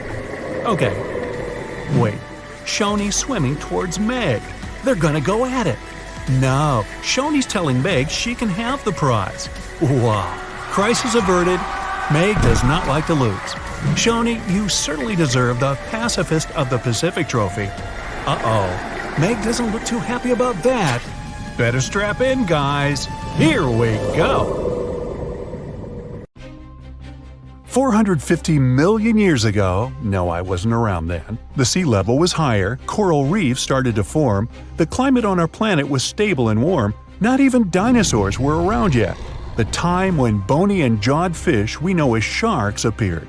They've been dominating the oceans and making other marine creatures flee in fear ever since. Many of them, like great white sharks, have evolved and adjusted to life in the open ocean as hunters with a pretty high position in the food chain. They're less diverse today than before. One of the reasons is the asteroid strike from the age of dinosaurs. After it reduced the number of shark species, only smaller and deep-water kinds that ate primarily fish survived. They started getting bigger over time. Near the surface, sharks such as makos or great white ones develop faster movements and are somewhat between gray and blue to blend in with their surroundings. The epaulet shark can even walk on the land. It can't take a walk on the beach because it can't breathe outside of the water, but it lives on coral flats in shallow tropical waters, so it can walk in kind of a crawling motion. But deep down below, there are mysterious, alien-looking, often huge shark species that didn't come to the surface, which is why they didn't need to adjust to the new environment and different conditions. They haven't changed a lot through time, so they're some living fossils. These creatures mostly don't have 5 gill slits, the most common number, but 6 or 7. It's because there's less oxygen the deeper you go in the ocean, so they need more gill slits. Sharks on the surface evolved to have fewer gill slits. 6-gill sharks are the most primitive sharks we have today. Their skeletons are like those of ancient extinct sharks, and they can survive only in very deep waters. Like cats, sharks have a layer of reflective cells placed inside their eyes, which helps them see better in the dark, deep sea or cloudy waters. Sharks on the surface have big eyes because they evolved to hunt in the sunlight, so they tend to rely on their vision. Those that live in shallow waters have small eyes, so they can protect themselves from the sand. Like some other deep-sea creatures, 6-gill sharks also have bigger eyes to take in as much light as possible. They have more light-sensing rods, but don't distinguish colors that well. In the ocean's twilight zone, with the minimum of sunlight, there's a couple of bioluminescent shark species. They don't take in light within their eyes, but produce or re-emit it with their bodies. Their skin or organs have specialized cells that produce a soft blue-green light. Deep-sea creatures that produce their own light do that to attract their prey, deter animals from going after them, or, scientists think, communicate with each other. It can even help them to camouflage. They do it by hiding their silhouettes from animals going after them. They produce enough light to match their surroundings. The biggest luminous underwater creature is the kitefin shark, found swimming 980 feet below sea level, preying on groundfish or smaller sharks. It can grow almost 6 feet long and lives 3,200 feet below sea level. Deep-sea sharks are also bigger than those on the surface. The Greenland shark can grow up to 24 feet long, bigger than a great white. There's a thing called deep-sea gigantism. Creatures in nutrient-poor depths of the ocean grow bigger because, that way, they lose less energy as heat. The Greenland shark lives its life in slow motion. It has a slow metabolism and can go very long periods without food. With their slow pace, they evolved to live up to 500 years at depths of 7,200 feet. Sharks in shallow waters catch their prey relying on agility and speed, but for them, it's easier because there's plenty of food on the surface. Deep-sea sharks, with less food and slower life rhythm, had to develop a different style. They're more opportunistic, definitely not picky, and don't care if their future meal is alive or not. Frilled shark, another living fossil from the darkest depths, hasn't evolved much through time, and they're one of the last of their kind, with all of their relatives already gone extinct. It grows up to 7 feet long, primarily hunts on squid, and catches other sharks and fish. It looks like a dinosaur, a snake-like face, a long, smooth, thin body that moves in a serpentine way. It can propel itself with the power of its tail and curl like snakes. They don't swim in a straight line like other sharks. Cookie-cutter shark grows up to 20 inches. It got the name because of the way it feeds, biting off small pieces. It's a parasite creature, which means it feeds off bigger animals but leaves them alive. They have sharp teeth and sometimes even swallow those that fall off on purpose. Some researchers think it could be because they live in the depths that are nutrient poor. If they swallow the teeth, they could recycle calcium and other material from it. Prickly shark is a rare and unusual creature with many thorn-like denticles and 2 small dorsal fins. It lives mostly in the depths of the Pacific region up to 1,900 feet. Ghost sharks are not even real sharks, but fish closely related to them and rays. They have big pectoral and pelvic fins, 2 dorsal fins, pretty big eyes, and unlike their cousins, have a single external gill opening. Ghost sharks have slender tails and can grow up to 80 inches, silver to blackish color. They sometimes live in rivers and coastal waters, but also in the depths of the ocean of 8,200 feet or even deeper. They are pretty weak swimmers, so they tend to feed on invertebrates and small fish. Goblin sharks. Swimming through the deep sea, this creepy shark with a flabby body suddenly sees a small, innocent squid. It goes toward it, but the potential snack notices it and quickly starts moving to dart away. It seems like the plan could work at first, but then the shark suddenly thrusts the jaw of its mouth and catches the poor little squid in a second. After the meal is finished, the animal simply fits the jaw back into the mouth and goes away as if nothing happened. This is possible because it has a jaw connected to 3-inch-long flaps of skin, which is why it can unfold from the snout. It can grow up to 12 feet long with a weight of 460 pounds. Scientists think goblin sharks are mostly active in the morning and evening. The shark has a long, prominent snout and specific sensing organs on it. It uses them to sense electrical fields in the dark oceanic depths. Seven-gill shark is a big cow shark, brown to silver-gray on top, white underneath, black and white spots, with a thick body, a small dorsal fin, and a wide, blunt snout. It can grow up to 10 feet long, mostly lives in the depth of 1,870 feet, but you can also find it in deep channels and bays. It can be aggressive toward humans if provoked, so don't. Like most deep-sea creatures, it's an opportunistic hunter that's not quite picky but likes to go after dolphins, seals, porpoises, and other marine animals. Megamouth sharks mostly live in the depths of 15,000 feet and spend most of their time in the dark, like me. Scientists discovered it in 1976 because it went near the surface at night to feed on zooplankton. That's the only time these sharks go there. During the day, they return to their quiet, dark, and mysterious depths. They are filter feeders, which means they keep their mouths wide open while swimming, so they filter the planktons they like to eat. There are organs that produce light inside of their mouths, which attracts potential prey, such as pelagic crustaceans. These sharks live in the deep parts of the ocean, but you can rarely find them below almost 2 miles. Scientists think some other, stronger bony fishes outcompeted them. Deep parts of oceans became oxygenated around 70 million years ago, and sharks have been around way longer. But bony fishes adjusted and adapted efficient ways to use oxygen, while sharks were slow with adaptations, so they lost. Also, oceanic depths are way colder, which is challenging for fish and the rest of cold-blooded animals because the speed of their metabolism widely depends upon the external temperature. There are plenty of fish in the sea. Some of them look totally like Nemo or Dory. Then there's the butterfly fish and fancy guppy, which is indeed really fancy. And then there's... What on earth is that? I would definitely not pay for a diving experience to see this guy. The anglerfish has the unofficial title of the ugliest animal in the world, but I wouldn't dare to break that news to it. There are more than 200 species of anglerfish currently swimming somewhere in the gloomy depths of the Atlantic and Antarctic Oceans, up to a mile below the surface. Some of them prefer different living conditions, the shallow tropical environments. Different kinds of anglerfish vary in shape and size, from the famous black sea devil to frogfish, monkfish, footballfish, goosefish, batfish, and sea toad. The larger ones can be half as long as a full-sized bed, but most are less than a foot long. Since the choice of meals where these guys live isn't that huge, they had to come up with a unique hunting strategy. They don't waste their priceless life energy on following prospective prey.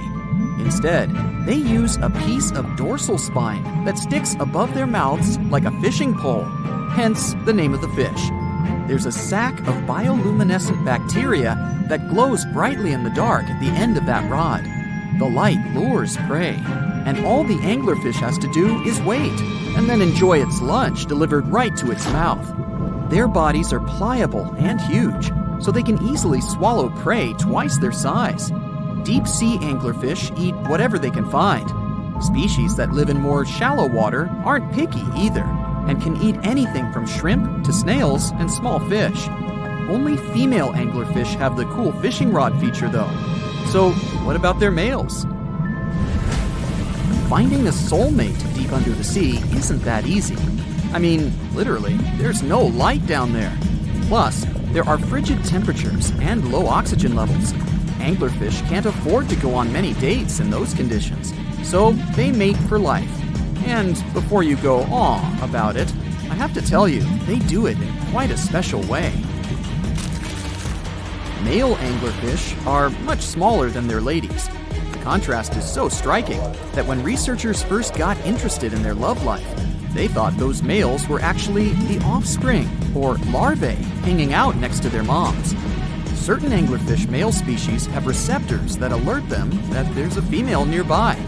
After they mate, the male bites into his woman and stays attached to her head, belly, near her tail, and other areas he can access. While they morph together forever, the female fish gets the male's cells, DNA, and reproductive organs, but loses her immune response cells. The male gets free permanent housing and nutrition. Given the current real estate prices, it sounds like a dream. But that accommodation is shared by up to 8 males, and they can't move out if they ever feel like it. You're unlikely to meet this deep-sea fish in real life, but if you meet an anglerfish in your favorite video game, remember that you can easily outswim it and make it kinder to you with tranquilizing arrows. Once you befriend it, the anglerfish can be your scout and help you discover new areas with its bioluminescent pods. Back in the real world, down in the twilight zone of the ocean, about 650 to 3,300 feet down, the anglerfish isn't the only creature you're lucky you'll probably never meet. Many of the locals look like they come straight out of science fiction or horror movies, but that's because they had to adapt to this dark, deep world. I did my best to get you prepared for the creatures you're going to meet, starting with the common fangtooth. They spend most of their lives deep down, but at night, they move toward the surface to snack. These guys are more active than most other deep-sea dwellers. They don't wait for food to come their way, but actually follow it, and then get it with their long, hungry teeth. They don't have a built-in light bulb like the anglerfish, so they've developed a great sense of smell and use as much sunlight as they can get there in the depth to get around. Sometimes, even the shadow of a passing by prospective prey is enough for them to switch to action mode. And though they don't look too charming, they're completely harmless to humans if you ever run into one of these guys. Stoplight Loosejaw sounds like a great name for an alternative band, but it's actually another deep-sea resident with sneaky hunting habits. It has special light-producing photophores under each eye. They emit green and red light like a stoplight, hence the name of the fish. Unlike other fish, these guys hardly ever leave the twilight and midnight zones. Their lower jaw is a quarter of the total body length, and the stoplight keeps it open all the time, hoping to get some lunch. It looks like a ferocious predator, but mostly prefers zooplankton, with an occasional dessert of shrimp, krill, and fish. I'm sure you didn't expect to meet a hybrid of an eel and a bird, but here it is! The slender snipe eel has a beak, much like that of a bird, with curving tips. The beak is equipped with tiny hooked teeth that the eels use to catch the antennae of delicious shrimp. And it sure is slender, stretching up to 5 feet and weighing only a few ounces.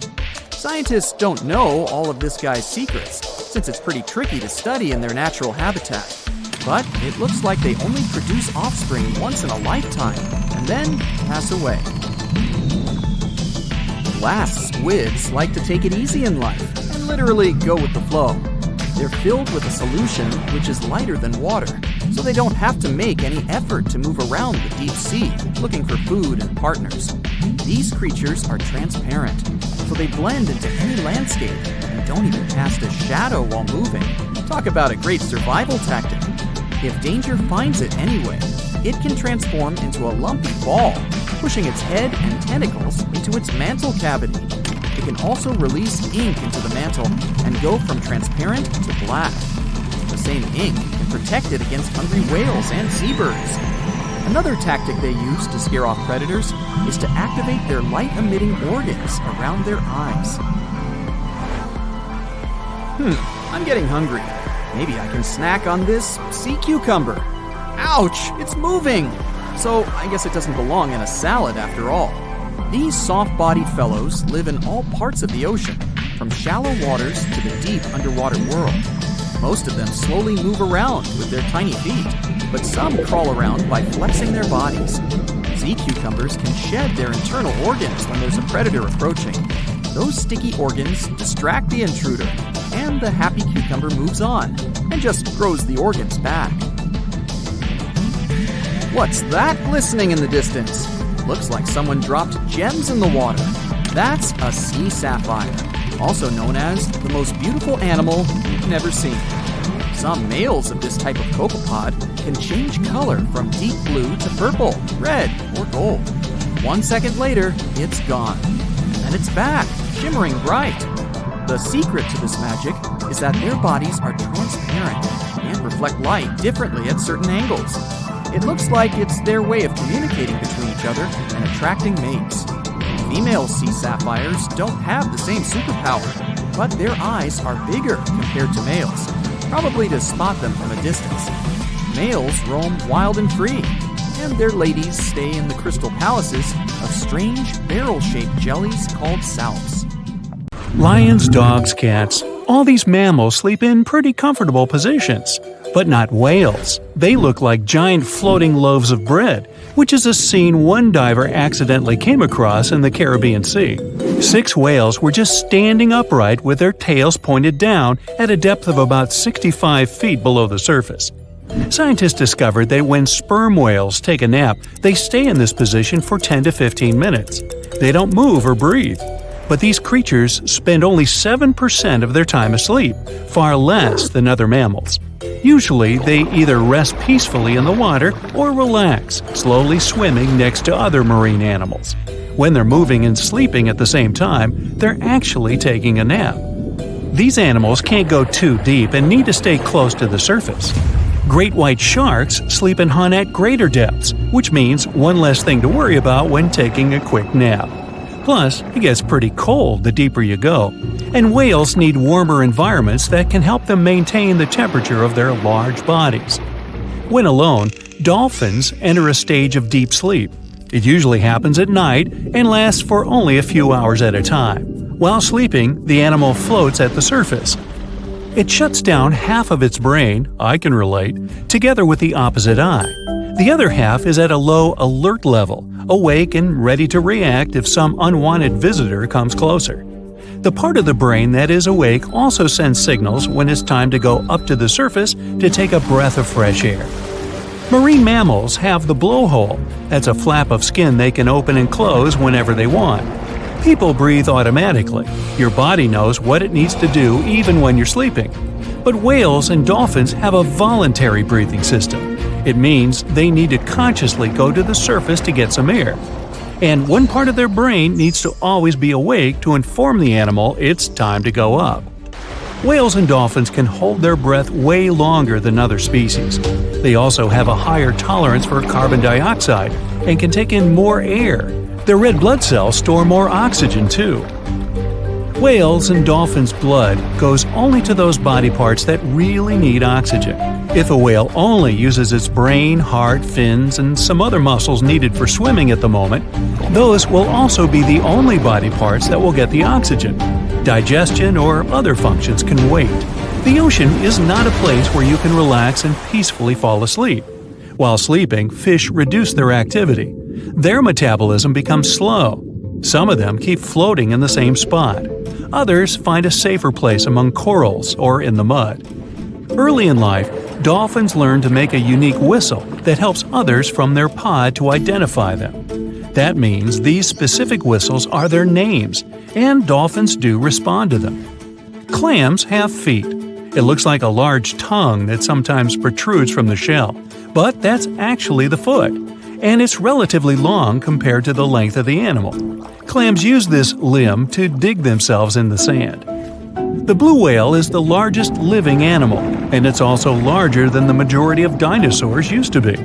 They can grow to more than 100 feet long and have a weight of almost 200 tons. That's like 50 adult elephants. A blue whale's tongue alone can weigh more than one elephant. Such a giant surely needs to eat a lot, 500,000 calories in just one mouthful. The blue whale's heart is the size of a small car and weighs 1,300 pounds. To move the blood through such a giant body, the heartbeats are so strong you can hear them even from 2 miles away. The heart of a whale beats only 8 to 10 times per minute. The whale is one of the loudest creatures out there.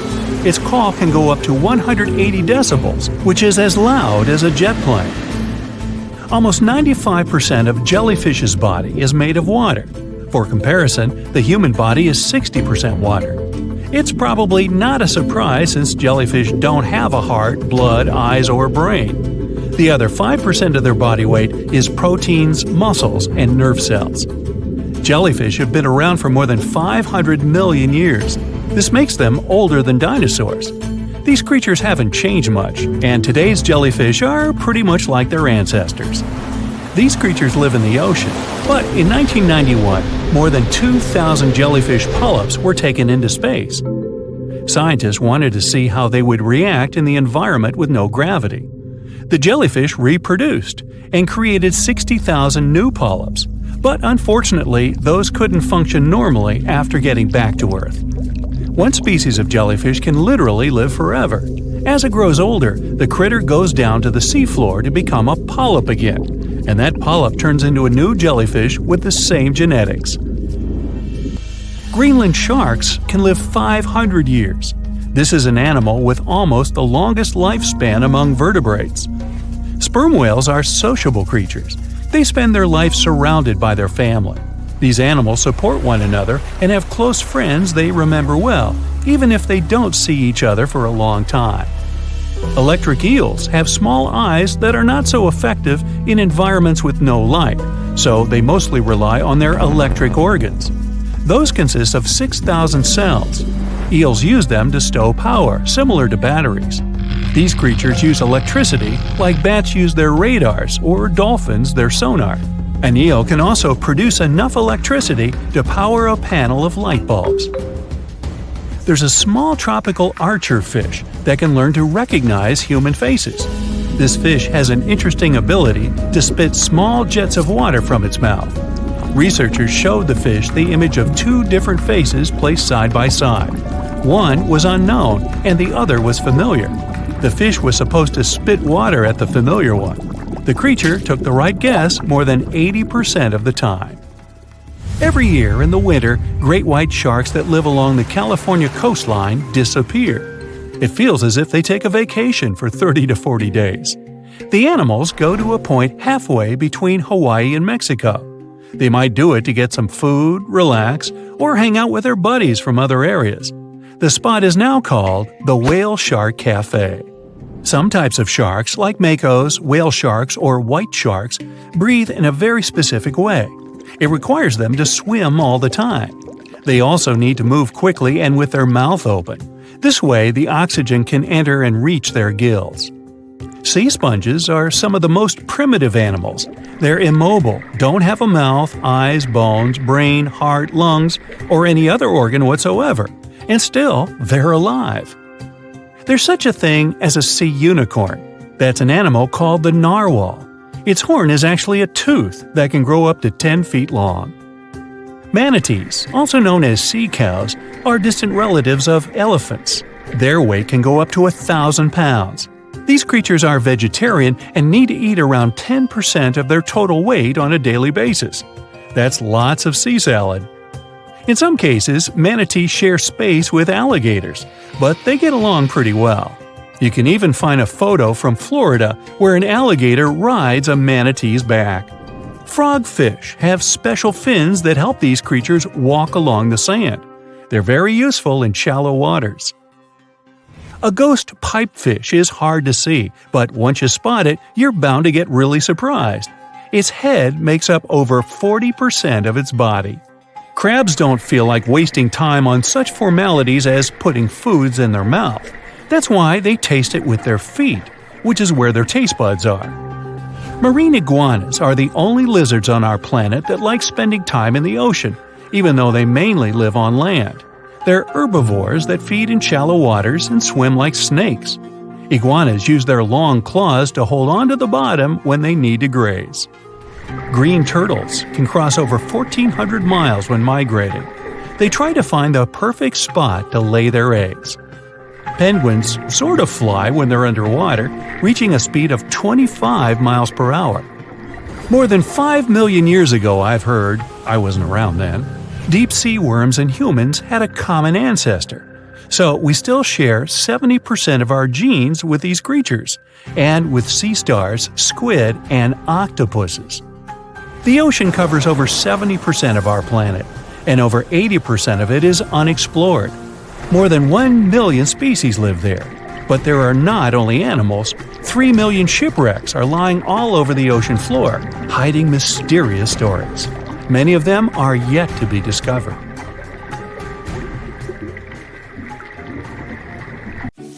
A shimmering portal closes behind your back. A smiley guide greets you.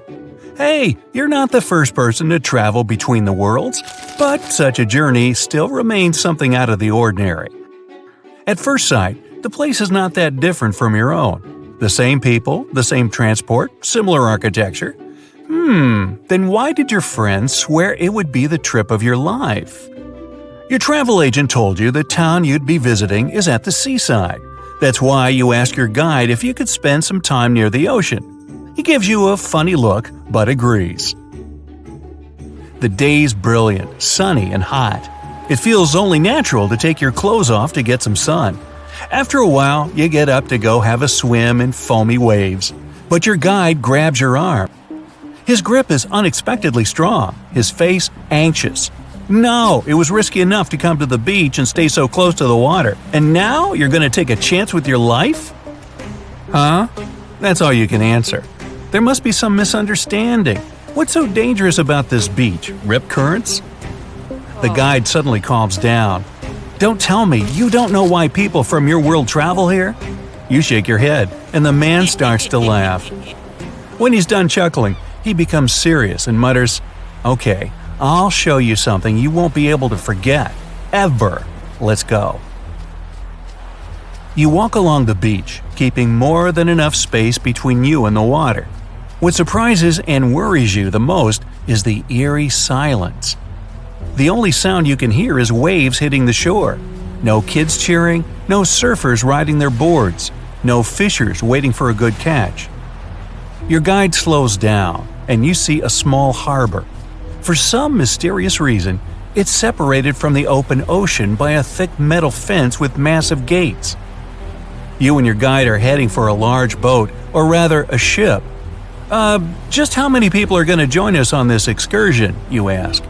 It's just the two of us and the crew, your guide replies. In our world, It's too dangerous to put to sea on a smaller vessel. And indeed, you notice no fishing boats or yachts nearby. You follow your guide downstairs and see a large cabin with a glass floor. Feel free to step on the glass, it's super thick and literally unbreakable. The ship starts vibrating and moves away from the shore.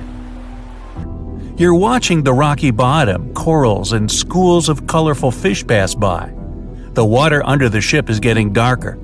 All of a sudden, your guide whispers, "Here it is." The creature is enormous, longer than a semi-trailer and almost as long as the vessel you're on.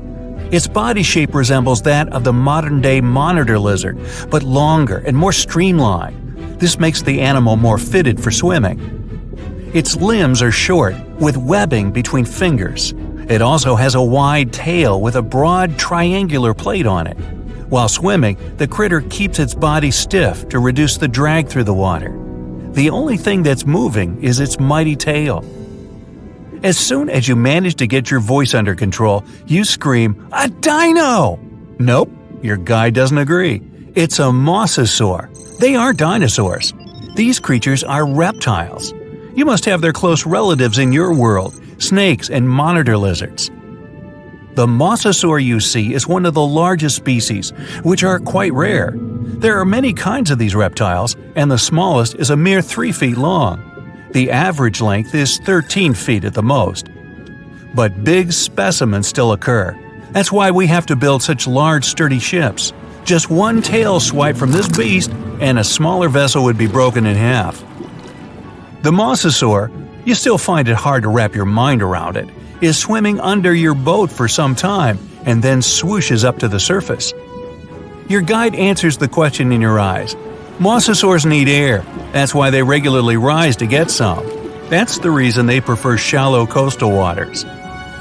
The creature returns.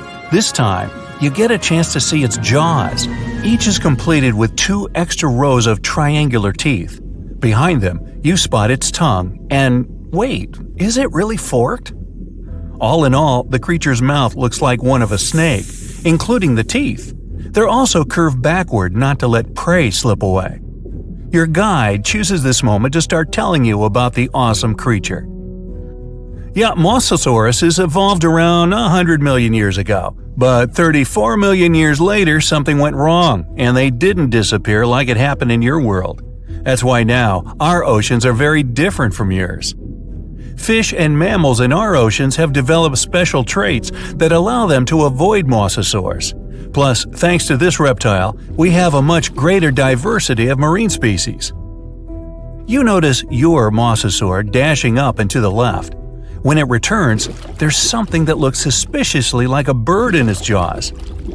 Noticing your surprise, the guide explains mosasaurs eat pretty much anything, from fish and mollusks to seabirds and turtles. Suddenly, your guide screams, scaring you out of your wits. There! Can you see it? Honestly speaking, at first you see nothing. But after straining your eyes, you spot 2 huge shadows circling each other. Your guide is brimming with excitement.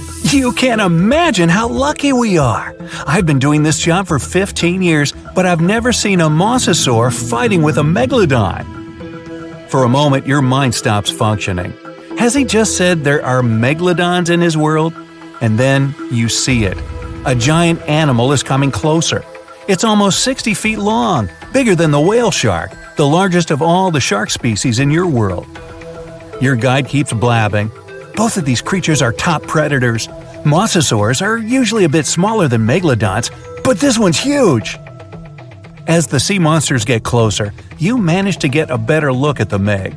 Its jaws can open for almost 10 feet and are littered with 5 rows of sharp serrated teeth. They're built in such a way so that they don't crack even after hitting bone. The Meg is an ambush hunter, continues your guide. It probably wanted to take the mosasaur by surprise by attacking it from below, but this attempt failed. Now the predators are moving in circles, likely sizing each other up. They look rather angry and hungry. The mosasaurs try to get closer to the shark's tail or fins. The creature understands there's no way it could bite through the Meg's bulky sides. The shark chooses another tactic. It's aiming for the mosasaur's long midsection. The critters start circling faster, getting closer to each other. The mosasaur keeps changing its pace from slow, almost lazy movements to nervous bursts of speed once it sees the meg approaching. The shark is swimming in a steady way, watching the opponent with its piercing black eyes. You can't help but think it's pretty obvious which animal's going to be the winner. The mosasaur's jaws are suited for small prey, like fish. Its jaws wouldn't be able to open wide enough to get around the meg. Because even though both creatures are of the same length, the meg's body is much more massive. Its jaws are also more powerful, designed to deal with whales and other large marine animals. Plus, the mosasaur's body isn't efficient for high-speed swimming. It gives the shark another advantage. In a flash, the meg twists its body and rushes at the mosasaur. Its maneuver is not to let the enemy get an upper hand by striking from below. The two powerful creatures clash each other. You see the mosasaur try to maneuver out of the meg's way, but to no avail. You're clenching your fists, silently sending your support to the mosasaur, and then a sudden jerk, and you find yourself on the floor. "Go, go, go!" your guide shouting at the skipper. It turns out the animals got so engrossed in their confrontation that they didn't notice the vessel and crashed into its side. Now it's crucial to get as far away from them as possible. If these huge creatures decide the ship is their common enemy, they may cooperate to attack it. Luckily for you, the beasts don't realize the thing they collided with is actually a container with food. The boat is getting further and further away, and you can only guess the outcome of the battle. Too soon for your liking, you reach the shore. The guide, who still looks thoroughly stunned, drives you back to the portal. You, similarly awed, thank him and step through the shimmering veil. You're clutching at a mosasaur tooth in your hand. It's the skipper's gift to you, the only reminder about the incredible world where mosasaurs are still roaming the oceans. It looks like a prehistoric creature that came from the time of dinosaurs. This scary beast is called the basking shark. It can grow up to 39 feet. People have only reported 3 of them in the past 160 years. The last sighting was in 2015, and before that, about 80 years ago. These sharks sometimes rise to the surface to filter out small animals, such as shrimps and other small crustaceans, when they want to have a nice, tasty seafood dinner. But when there isn't enough grub at the surface, they go down to the depths of almost 3,300 feet, where they tend to stay for months, which is something researchers discovered using satellite tags. Tag, you're it! Now, basking sharks like to spend their time in more temperate waters, but they can migrate long distances. They live across the globe, but in warm tropical or subtropical areas, they won't go near the surface because they're not fans of high temperatures. The lion's mane jellyfish is not that rare, but it's fascinating how large it is. It's the biggest among jellyfish species and the longest animal. Its total length can reach 120 feet. That's approximately 23 feet more than the longest blue whale scientists know about. The jellyfish has around 70 to 150 tentacles, and they all contain huge amounts of neurotoxins that can seriously harm you if you come in contact with the animal. But people don't usually come across this type of jellyfish because it rarely lives near the coast, preferring the open ocean. Generally, you can find the lion's mane jellyfish no deeper than 65 feet below the surface, where it dines on small fishes, zooplankton, and some other types of jellyfish. It uses its tentacles to catch its value male. Hey, you want fries with that? The giant phantom jelly comes out of the darkness and depths of the ocean's midnight zone. Its sun-hat-shaped bell reaches over 3 feet across. This bell trails 4 ribbon-like mouth arms that can be up to 33 feet long. This quite rare creature uses its mouth arms to catch unfortunate animals swimming around and not knowing what's coming for them. Giant phantom jelly propels itself through the water with periodic pulses coming from its orange head. It glows faintly and mysteriously in the pitch-black depths. It lives across the globe in all the oceans except for the Arctic. I'm guessing it's too cold. Because of its odd shape, people often call the oarfish the dragonfish or sea serpent. It's about 26 feet long, which makes it the longest bony fish we know about, and lives at depths of 3,300 feet. Oarfish spend most of their time in the deep, dark parts of the open ocean in tropical and subtropical areas. They almost never come to the surface, unless, invited. It's a ribbon-shaped and shiny silver creature with a long red dorsal fin and red oar-like pelvic fins. Its body has no scales and is very thin. The fish can grow to a length of about 30 feet and weigh 660 pounds. Oarfish have really big eyes that help them see better in their dark, scary surroundings.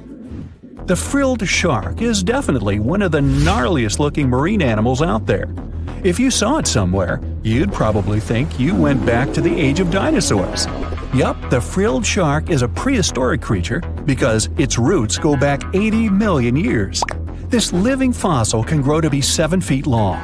It got its name from its frilly gills.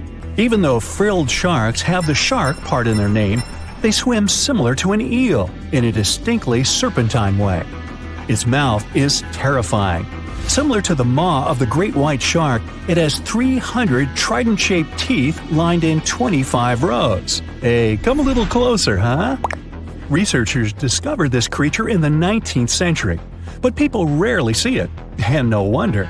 It usually lives at depths of between 390 and 4,200 feet. Most of the time, the frilled shark feeds on squid, swallowing them whole. Its long jaws allowed the frilled shark to gape extra wide and swallow animals half as long as its entire body. Goblin sharks are very rare. Researchers have spotted fewer than 50 of them in more than 120 years. But maybe that's for the best, since we're talking about a pretty scary fella with a narrow snout and sharp teeth.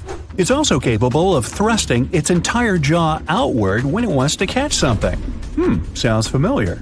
As it's lurking through the dark depths of the ocean, a goblin shark sees a small squid that looks quite yummy. The dangerous animal inches toward the squid. When the poor creature notices the predator, it tries to dart away, but it's too late.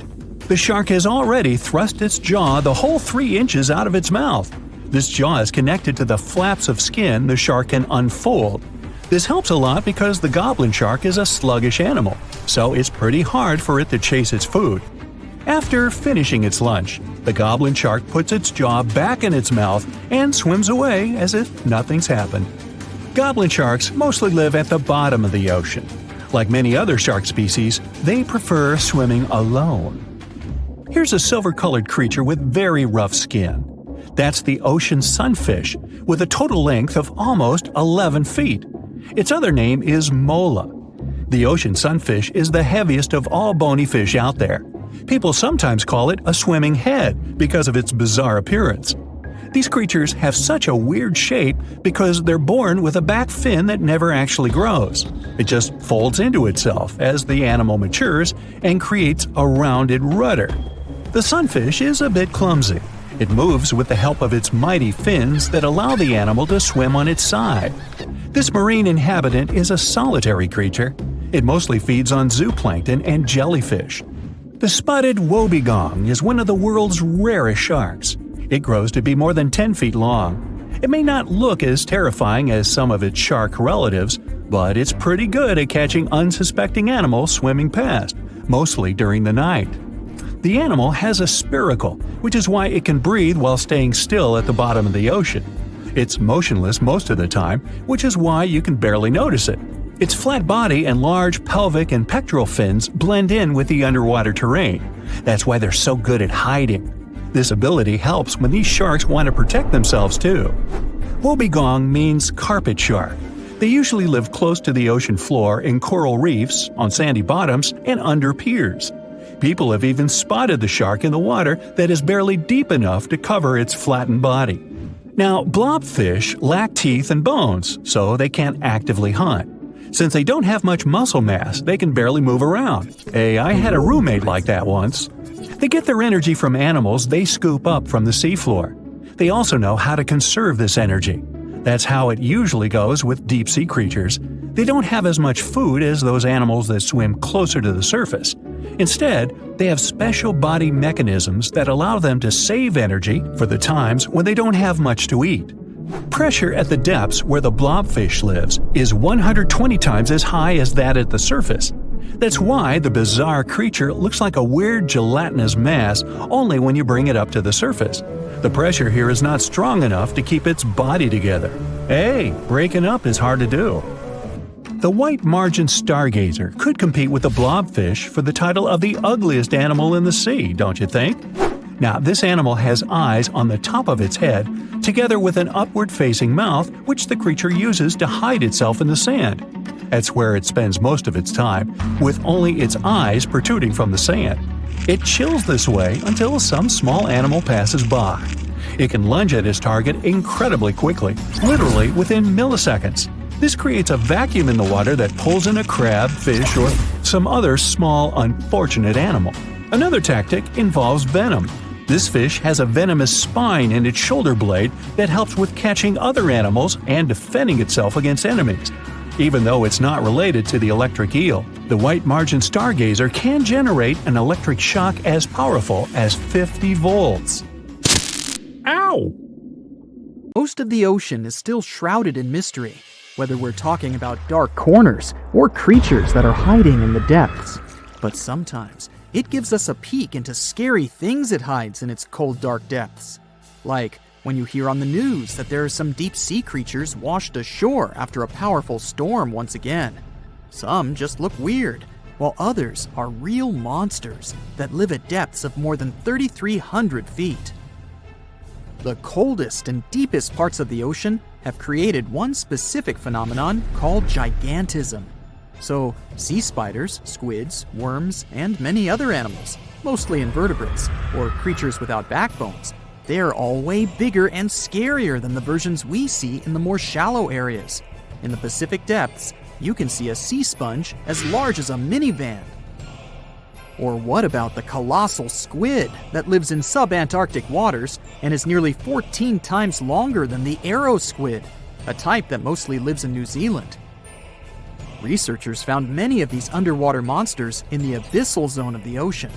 Back in 2021, the researchers showed images of the giant phantom jelly. It was at a depth of 3,200 feet. Its tentacles were 33 feet long. Wow, I wouldn't like to face that one on the beach. It probably eats only small fish and plankton, but it can swim to depths of more than 21,900 feet. And down there, this giant jelly doesn't have enough food. How does it survive then? Scientists haven't figured it out yet.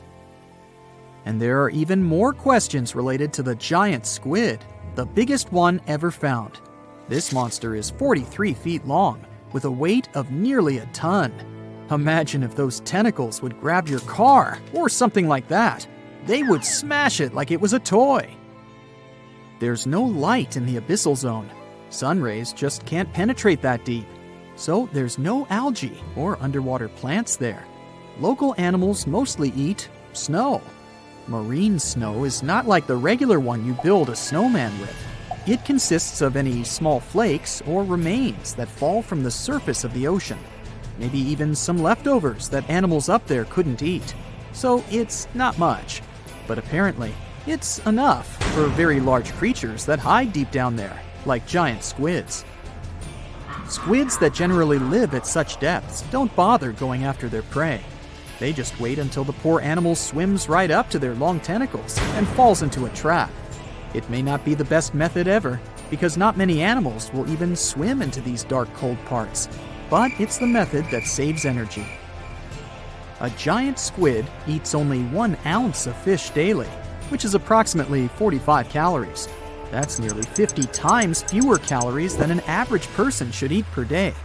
So when a squid gets 1 fish, it saves it for a couple of days. I hope giant squids won't get the idea to go to the surface and look for food when there's not enough of it in the abyssal zone. And I hope even more that giant Greenland sharks won't get that same idea. You can find them at depths of up to 7,200 feet. They're twice as slow as we usually walk. They swim at a speed of 1.12 feet per second.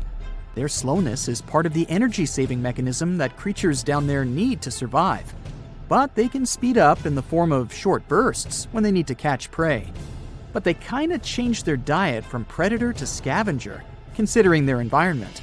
There will be more leftovers falling from the surface than animals to go after. Greenland sharks grow just 0.4 inches per year, and they're mostly 20 feet long, which means they live for a very long time, sometimes up to 400 years. They also have a slow metabolism, and that's one of the main factors for their long life, too. Greenland sharks like to spend their time in cold waters. They're adapted to that, since their tissues have specific chemical compounds that prevent the forming of ice crystals all over their body. That means they have some sort of natural antifreeze. So, what makes them so big?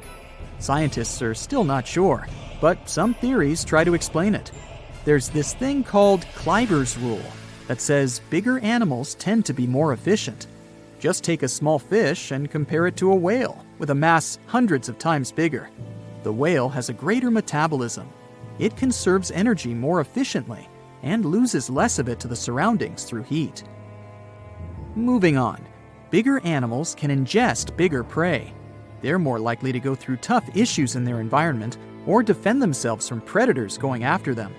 Also, the body gets bigger when temperatures are lower. The Greenland shark is a perfect example. So are giant sea spiders.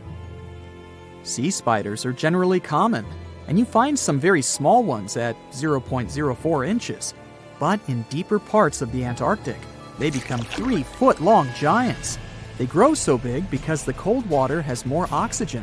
That way, more of it diffuses into the animal's body, and that allows it to grow bigger. Yeah, both as a creature and a nightmare. And how about this giant tube worm? Researchers found it accidentally while they were exploring the mysteries of the Pacific Ocean floor. They stumbled upon unusual hydrothermal vents. Volcanic heat is a thing that gets them going. As water seeps down through faults or cracks in the rock, these vents change their direction. When the water gets out of the vent, it's rich in different minerals and chemicals. Most animals wouldn't survive being around this toxic soup of chemicals, but not these tube worms. They came as a true surprise, because not only are they not bothered by these toxic vents and the almost boiling temperature of the water, but they developed entire ecosystems there. They're unique because they don't need sunlight to survive. Instead, small bacteria are their main source of energy. That bacteria gets their energy directly from these toxic chemicals. So it's not photosynthesis, but a process called chemosynthesis. And these tube worms don't have mouths. These bacteria live inside them. Strange story, huh? Plus, these scary worms reach up to 8 feet. Giant isopods are no better either. They lurk at the depths of the ocean of 1,640 feet or more below, far away from the sunlight, looking like some monstrous wood lice. They spend most of their time on the seabed, hoping to find some food falling from higher levels of the ocean. Check out their small hooked claws at the ends of their legs. Isopods use them to remain more stable while moving around the ocean floor. Since there's no light, they have long antennae that help them feel their way around. These sensory antennas are about half the length of their body. Giant isopods have pretty big eyes compared to their body size, too. They can grow over 12 inches from head to tail. And these fellas are really patient. Remember how we said animals down there rarely get food? Sometimes they need to wait for years to get a proper meal. That's why their metabolism is amazingly slow. 5 years later. They can go for 5 years without eating anything.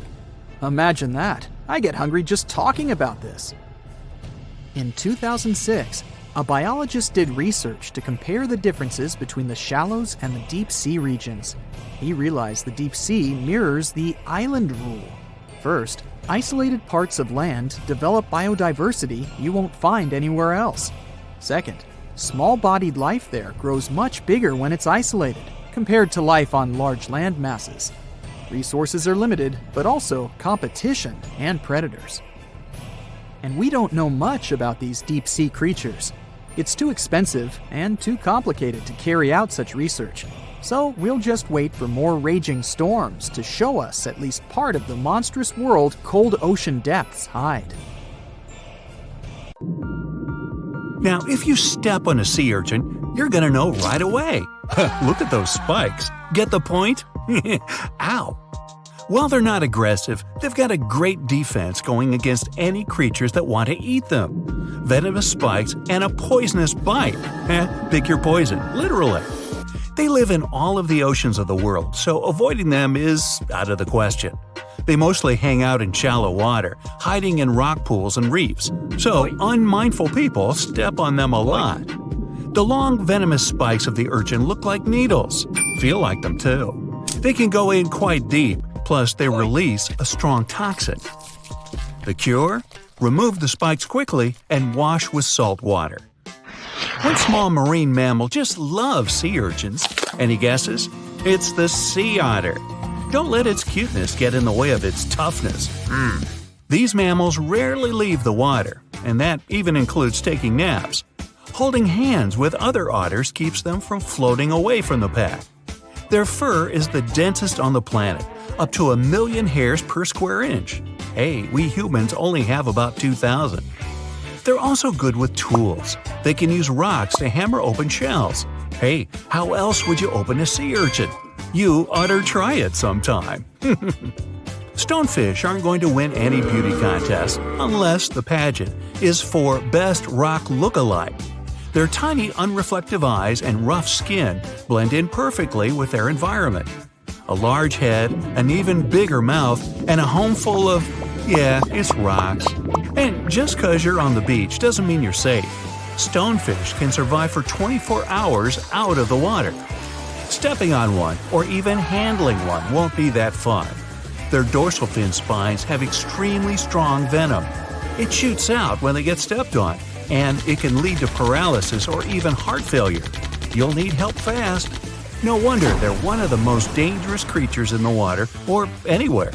Be careful when scrambling around rocky areas. They love to play hide and seek. Box jellyfish tentacles grow up to 10 feet long, and each tentacle has 5,000 stinging cells. Not bad for a creature that's mostly just water. Their venom is strong enough to paralyze anything they want to eat. Now, if you happen to get stung, it's going to hurt. A lot! Its toxins contain proteins that affect the heart, skin cells, and even our nervous system. No wonder it's considered one of the most dangerous creatures on the planet. I wouldn't recommend using sunscreen, soda, coffee, or other older methods. They don't work. Your best bet is some good old-fashioned seawater. Looks like jellyfish are the rulers of the ocean, not sharks. Hey, look around your local rock pool. You might see this sweet little octopus. It's tiny and has blue rings. Cute. But don't fall for it now. This octopus wouldn't make a good pet. When provoked, the octopus will start flashing neon blue to warn everyone to stay away. And I highly recommend you do just that. Their venom is 1,000 times more dangerous than cyanide. There's also no known antidote for it. The best thing to do? Take a quick picture and walk away. Better yet, just walk away. Now, not even the octopuses are normal down under. I'll stick with my shrimp on the barbie, mate. Do you see that large log near the ocean floor? Maybe it's part of an old ship, a treasure, gold, diamonds. Hey, I'm rich! As you get closer, you notice something. It's swimming. It's not a shark or a dolphin. It's a saltwater crocodile. Now, don't panic.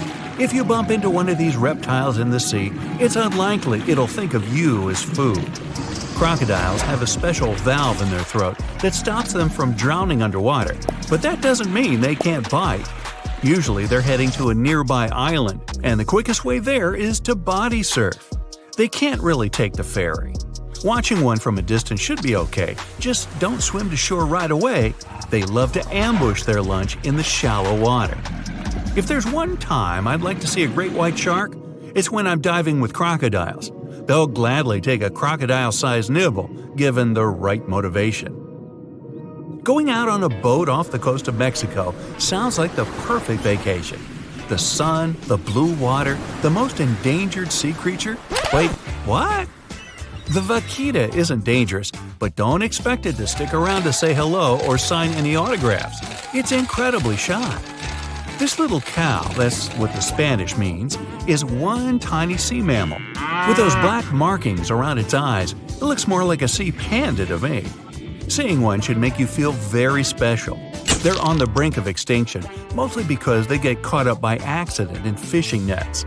It's estimated that there are only 10 left in the wild. The Galapagos Islands are legendary. Giant tortoises, blue-footed bobbies, Sally Lightfoot crabs, and red-lipped batfish. But if you've ever swum around there, you might have seen something really unexpected in the water. Iguanas everywhere! These large marine reptiles eat the algae that grow on underwater rocks. They're strictly vegetarians. Yeah, I'll bet the fish are happy about that. A long, flat tail designed for swimming helps them move around, and sharp claws keep them on the rocks for their daily sunbathing sessions. But watch them closely. They sneeze a lot. They haven't got a cold or anything. They're sneezing out salt. A special gland keeps the salt out of their nose, and they've got to get rid of it somehow. Ooh, sounds painful. What's cool is that they don't mind us in the water with them. Because the islands have been so isolated, the creatures here aren't afraid of humans. Now, if picking up shells on the beach is something you like doing, make sure the shell you collect doesn't already have an owner. Snails are everywhere in this world, and they're mostly harmless to the touch. But there's always one, ruining it for everybody. Trust me, the cone snail is nothing like its land-based brothers. It's not vegetarian. There are over 500 species of this venomous sea creature, with a few that can really hurt you. These little snails are extremely vicious. They inject their venom through a harpoon-like tooth, and they don't even floss. They're capable of paralysis, blindness, lung failure, and even worse. Best give some respect to your backyard snails. You don't want them calling this thing in as a backup. Want to high-five a sea creature? Well, put your hand, up for the Tasmanian red handfish. This fish doesn't swim like a fish, it walks. It uses its flipper-like hands to stroll around on the ocean floor. These bottom walkers are disturbed by swimmers and boats a lot. Some people even want to take them home as pets. I think it's better to just give them a wave and swim on by. If you think starfish love getting their photo taken, does that mean you can communicate with starfish? If you could, this one would ask you to leave it alone. It's always grumpy. Unlike its washed-up relatives on the seashore, the crown-of-thorns starfish is large and dangerous. These creatures occur naturally on coral, like the Great Barrier Reef. Their venom's terrifying, even for humans. This sea creature is covered in poisonous spines that cause intense and immediate pain. It can last longer than 3 hours. So, what happens if you rub one of these things the wrong way? Nausea and vomiting. Not exactly ideal for getting that perfect Instagram pic. Pufferfish may look small and cute, but handle them wrong and it's game over. They're a huge hit at underwater birthday parties the world over. They can turn themselves into balloons. Funnily enough, not all pufferfish are venomous with sharp spikes. Some are smooth and adorable. But the nasty ones have a highly toxic substance inside their body. Which is weird, because you could pay up to $50 for it at a restaurant. You ever heard of the Japanese delicacy fugu? It's venomous pufferfish on a plate. Young chefs spend years training to prepare it. But one wrong cut, and you can bet that customer won't be coming back. Ever. Sharks are the only animal immune to pufferfish toxin. Great. Another thing that makes sharks awesome. So you're swimming 2 miles down at the bottom of the ocean. Don't ask me how, just play along. It's cold and the pressure is intense. No fish in sight. Then you notice a green shiny thing. It's a cookie cutter shark. Its neck glows in the dark to attract fish and other delicious treats. The shark doesn't look like much. It's small, about the size of a cat. It has brown skin and large green eyes. But looks can be deceiving. Every night, this creature rises to the surface and goes after great white sharks, whales, even swordfish. If you look closely, you'll see a round mouth with a bunch of sharp teeth in it. They don't just bite, they work kind of like a saw. This one's called a cookie cutter shark because when it sees something delicious, it takes a cookie-shaped bite out of it. These sharks have even been known to disable submarines. Wonder what flavor they are. Our next shark is about the length of a car. Only about 100 of these sharks have ever been seen, but if you met one, you'd never forget it. It has a big mouth, a huge mouth, a mega mouth, like me. It's the mega mouth shark. You could easily fit in it if you curled yourself up. They're not dangerous though, not to humans. They feed by swimming around with their mouths open, filtering out plankton and other underwater goodies. The shark has special organs in its mouth that glow, attracting little crustaceans. It swims deep in the ocean in total darkness. Probably has a great smile though. Thresher sharks also have a huge body part, the tail. It's almost half the length of the shark itself, and it looks like a helicopter blade. It's one of the few animals that hunts using its tail. The shark sneaks up on a school of fish and starts to shake its moneymaker. This freaks out some of the fish, which is exactly the plan. In a pinch, it can also use its tail to defend itself. The best thing about this shark, it doesn't attack people. The angel shark. There are quite a few types of angel shark out there, but they're more shark than angel. They're flat like stingrays, and their skin is covered with patterns that help them blend in with the seafloor. Because of this disguise, divers sometimes accidentally touch them, which isn't the best idea. They're fast and have powerful jaws. Still, they prefer the taste of small fish to you. The horn shark has two ridges that look like horns right above its eyes. It's definitely the grandpa of the shark world. Not aggressive, swims pretty slowly, and is up late almost every night. Its two favorite meals, sea urchins and crustaceans. It moves its fin on the seafloor almost as if it had paws. But don't underestimate this guy. It has one of the strongest bites of any shark. It needs those strong teeth to crush the shells of its late-night meals. And if something tries to attack it, watch out. Horn sharks have sharp spikes on their fins. The award for the ugliest shark goes to the goblin shark, and it's not even close. From the outside, it already looks kinda weird, and is about the size of a pink underwater motorbike. It has a long tail and a seriously long nose. It lives way down in the depths of the ocean and loves to eat squid. It's not as fast as its relatives, but it's way more sneaky. It has a secret squid catching technique which is totally wild. The shark swims behind the squid. It's catching up, getting closer and closer, but the squid isn't slowing down, no way. It looks like the poor goblin shark won't have any lunch today. Then it opens its mouth. Its jaw is attached to folds of skin that mean it can literally throw its jaw out of its mouth. And it's a shark, so those teeth are sharp. That extra reach helps it grab its lunch, and when the meal's over, it pops its jaw back in its mouth. These sharks have been seen many times off the coast of Japan. They're actually named after the goblins in Japanese myths and fairy tales. There's only one thing out there cooler than a ninja shark. It's the ninja lantern shark. Imagine there's a tube you can slide down that takes you to the bottom of the ocean. It's too dark, you can't see anything. Suddenly, a glowing dot, moving around in the distance. It's coming closer, shooting towards you. It's a blue glowing head. Worse, it looks like this head doesn't have a body attached to it. The ninja lantern shark has black skin, so it's almost invisible in the dark. It's only the size of a human arm, but its small, sharp teeth are no joke. No one really knows why this shark glows. Maybe to attract tasty fish? Another theory out there is that it uses this light to communicate with its friends. It has friends? The hammerhead shark. These ferocious sharks can weigh up to half a ton. They live in tropical waters all over the world, and they're one of the most recognizable sharks out there. Their eyes really are located on the sides of their hammerhead. This means they can see in almost all directions. They even have special neck muscles to lift their head up and down just to see that little bit better. Their favorite food? Stingrays, you know, those flat things that swim along the seafloor, camouflaged to look like sand and bits of rock. Stingrays get by blending in with their surroundings. Danger mostly just swims by. But the hammerhead's eyes see everything. Uh-oh. Great white sharks, hammerheads, and other large sharks live for about 25 years. But one shark can live much, much longer.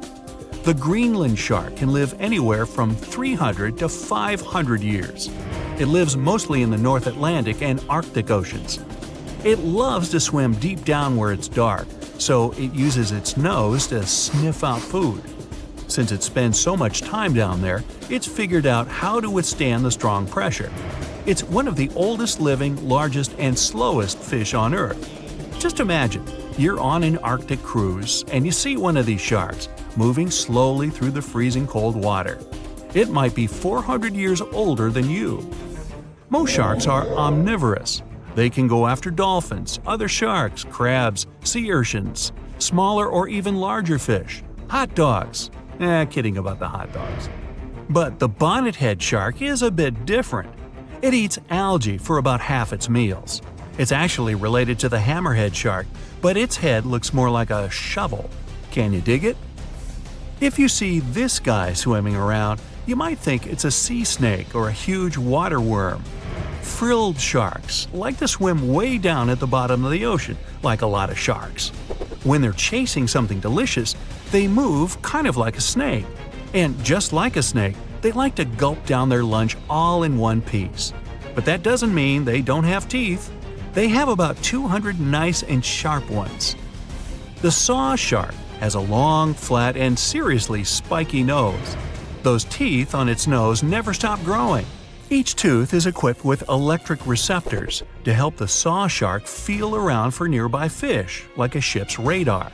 When dinner's nearby, the shark swims up and strikes with its nose, waving it around like a knight showing off his skills. Meanwhile, you won't have time to blink if this guy floats past. Did you see it? How about now? Meet the fastest shark in the world, the short-fin mako shark. It can swim up to 35 miles per hour. That doesn't seem that quick on land, but underwater, that's fast. Slower than a cheetah, but faster than most dogs. It's warm-blooded, which is super rare for a shark. That helps it swim to cold and distant places where an ordinary shark simply wouldn't survive. The swordfish goes much faster. It can swim up to 60 miles per hour. It's not a shark, but it's still an amazing creature. In a race, the swordfish will usually come out on top, but it's not just fast, it's ingeniously fast. It has a gland next to its nose that pumps out a special oil. This oil spreads through its nose and comes out through tiny holes. This special oil is waterproof, which lets the swordfish glide through the water at high speed. That's it for today. So hey, if you pacified your curiosity, then give the video a like and share it with your friends. Or if you want more, just click on these videos and stay on the bright side.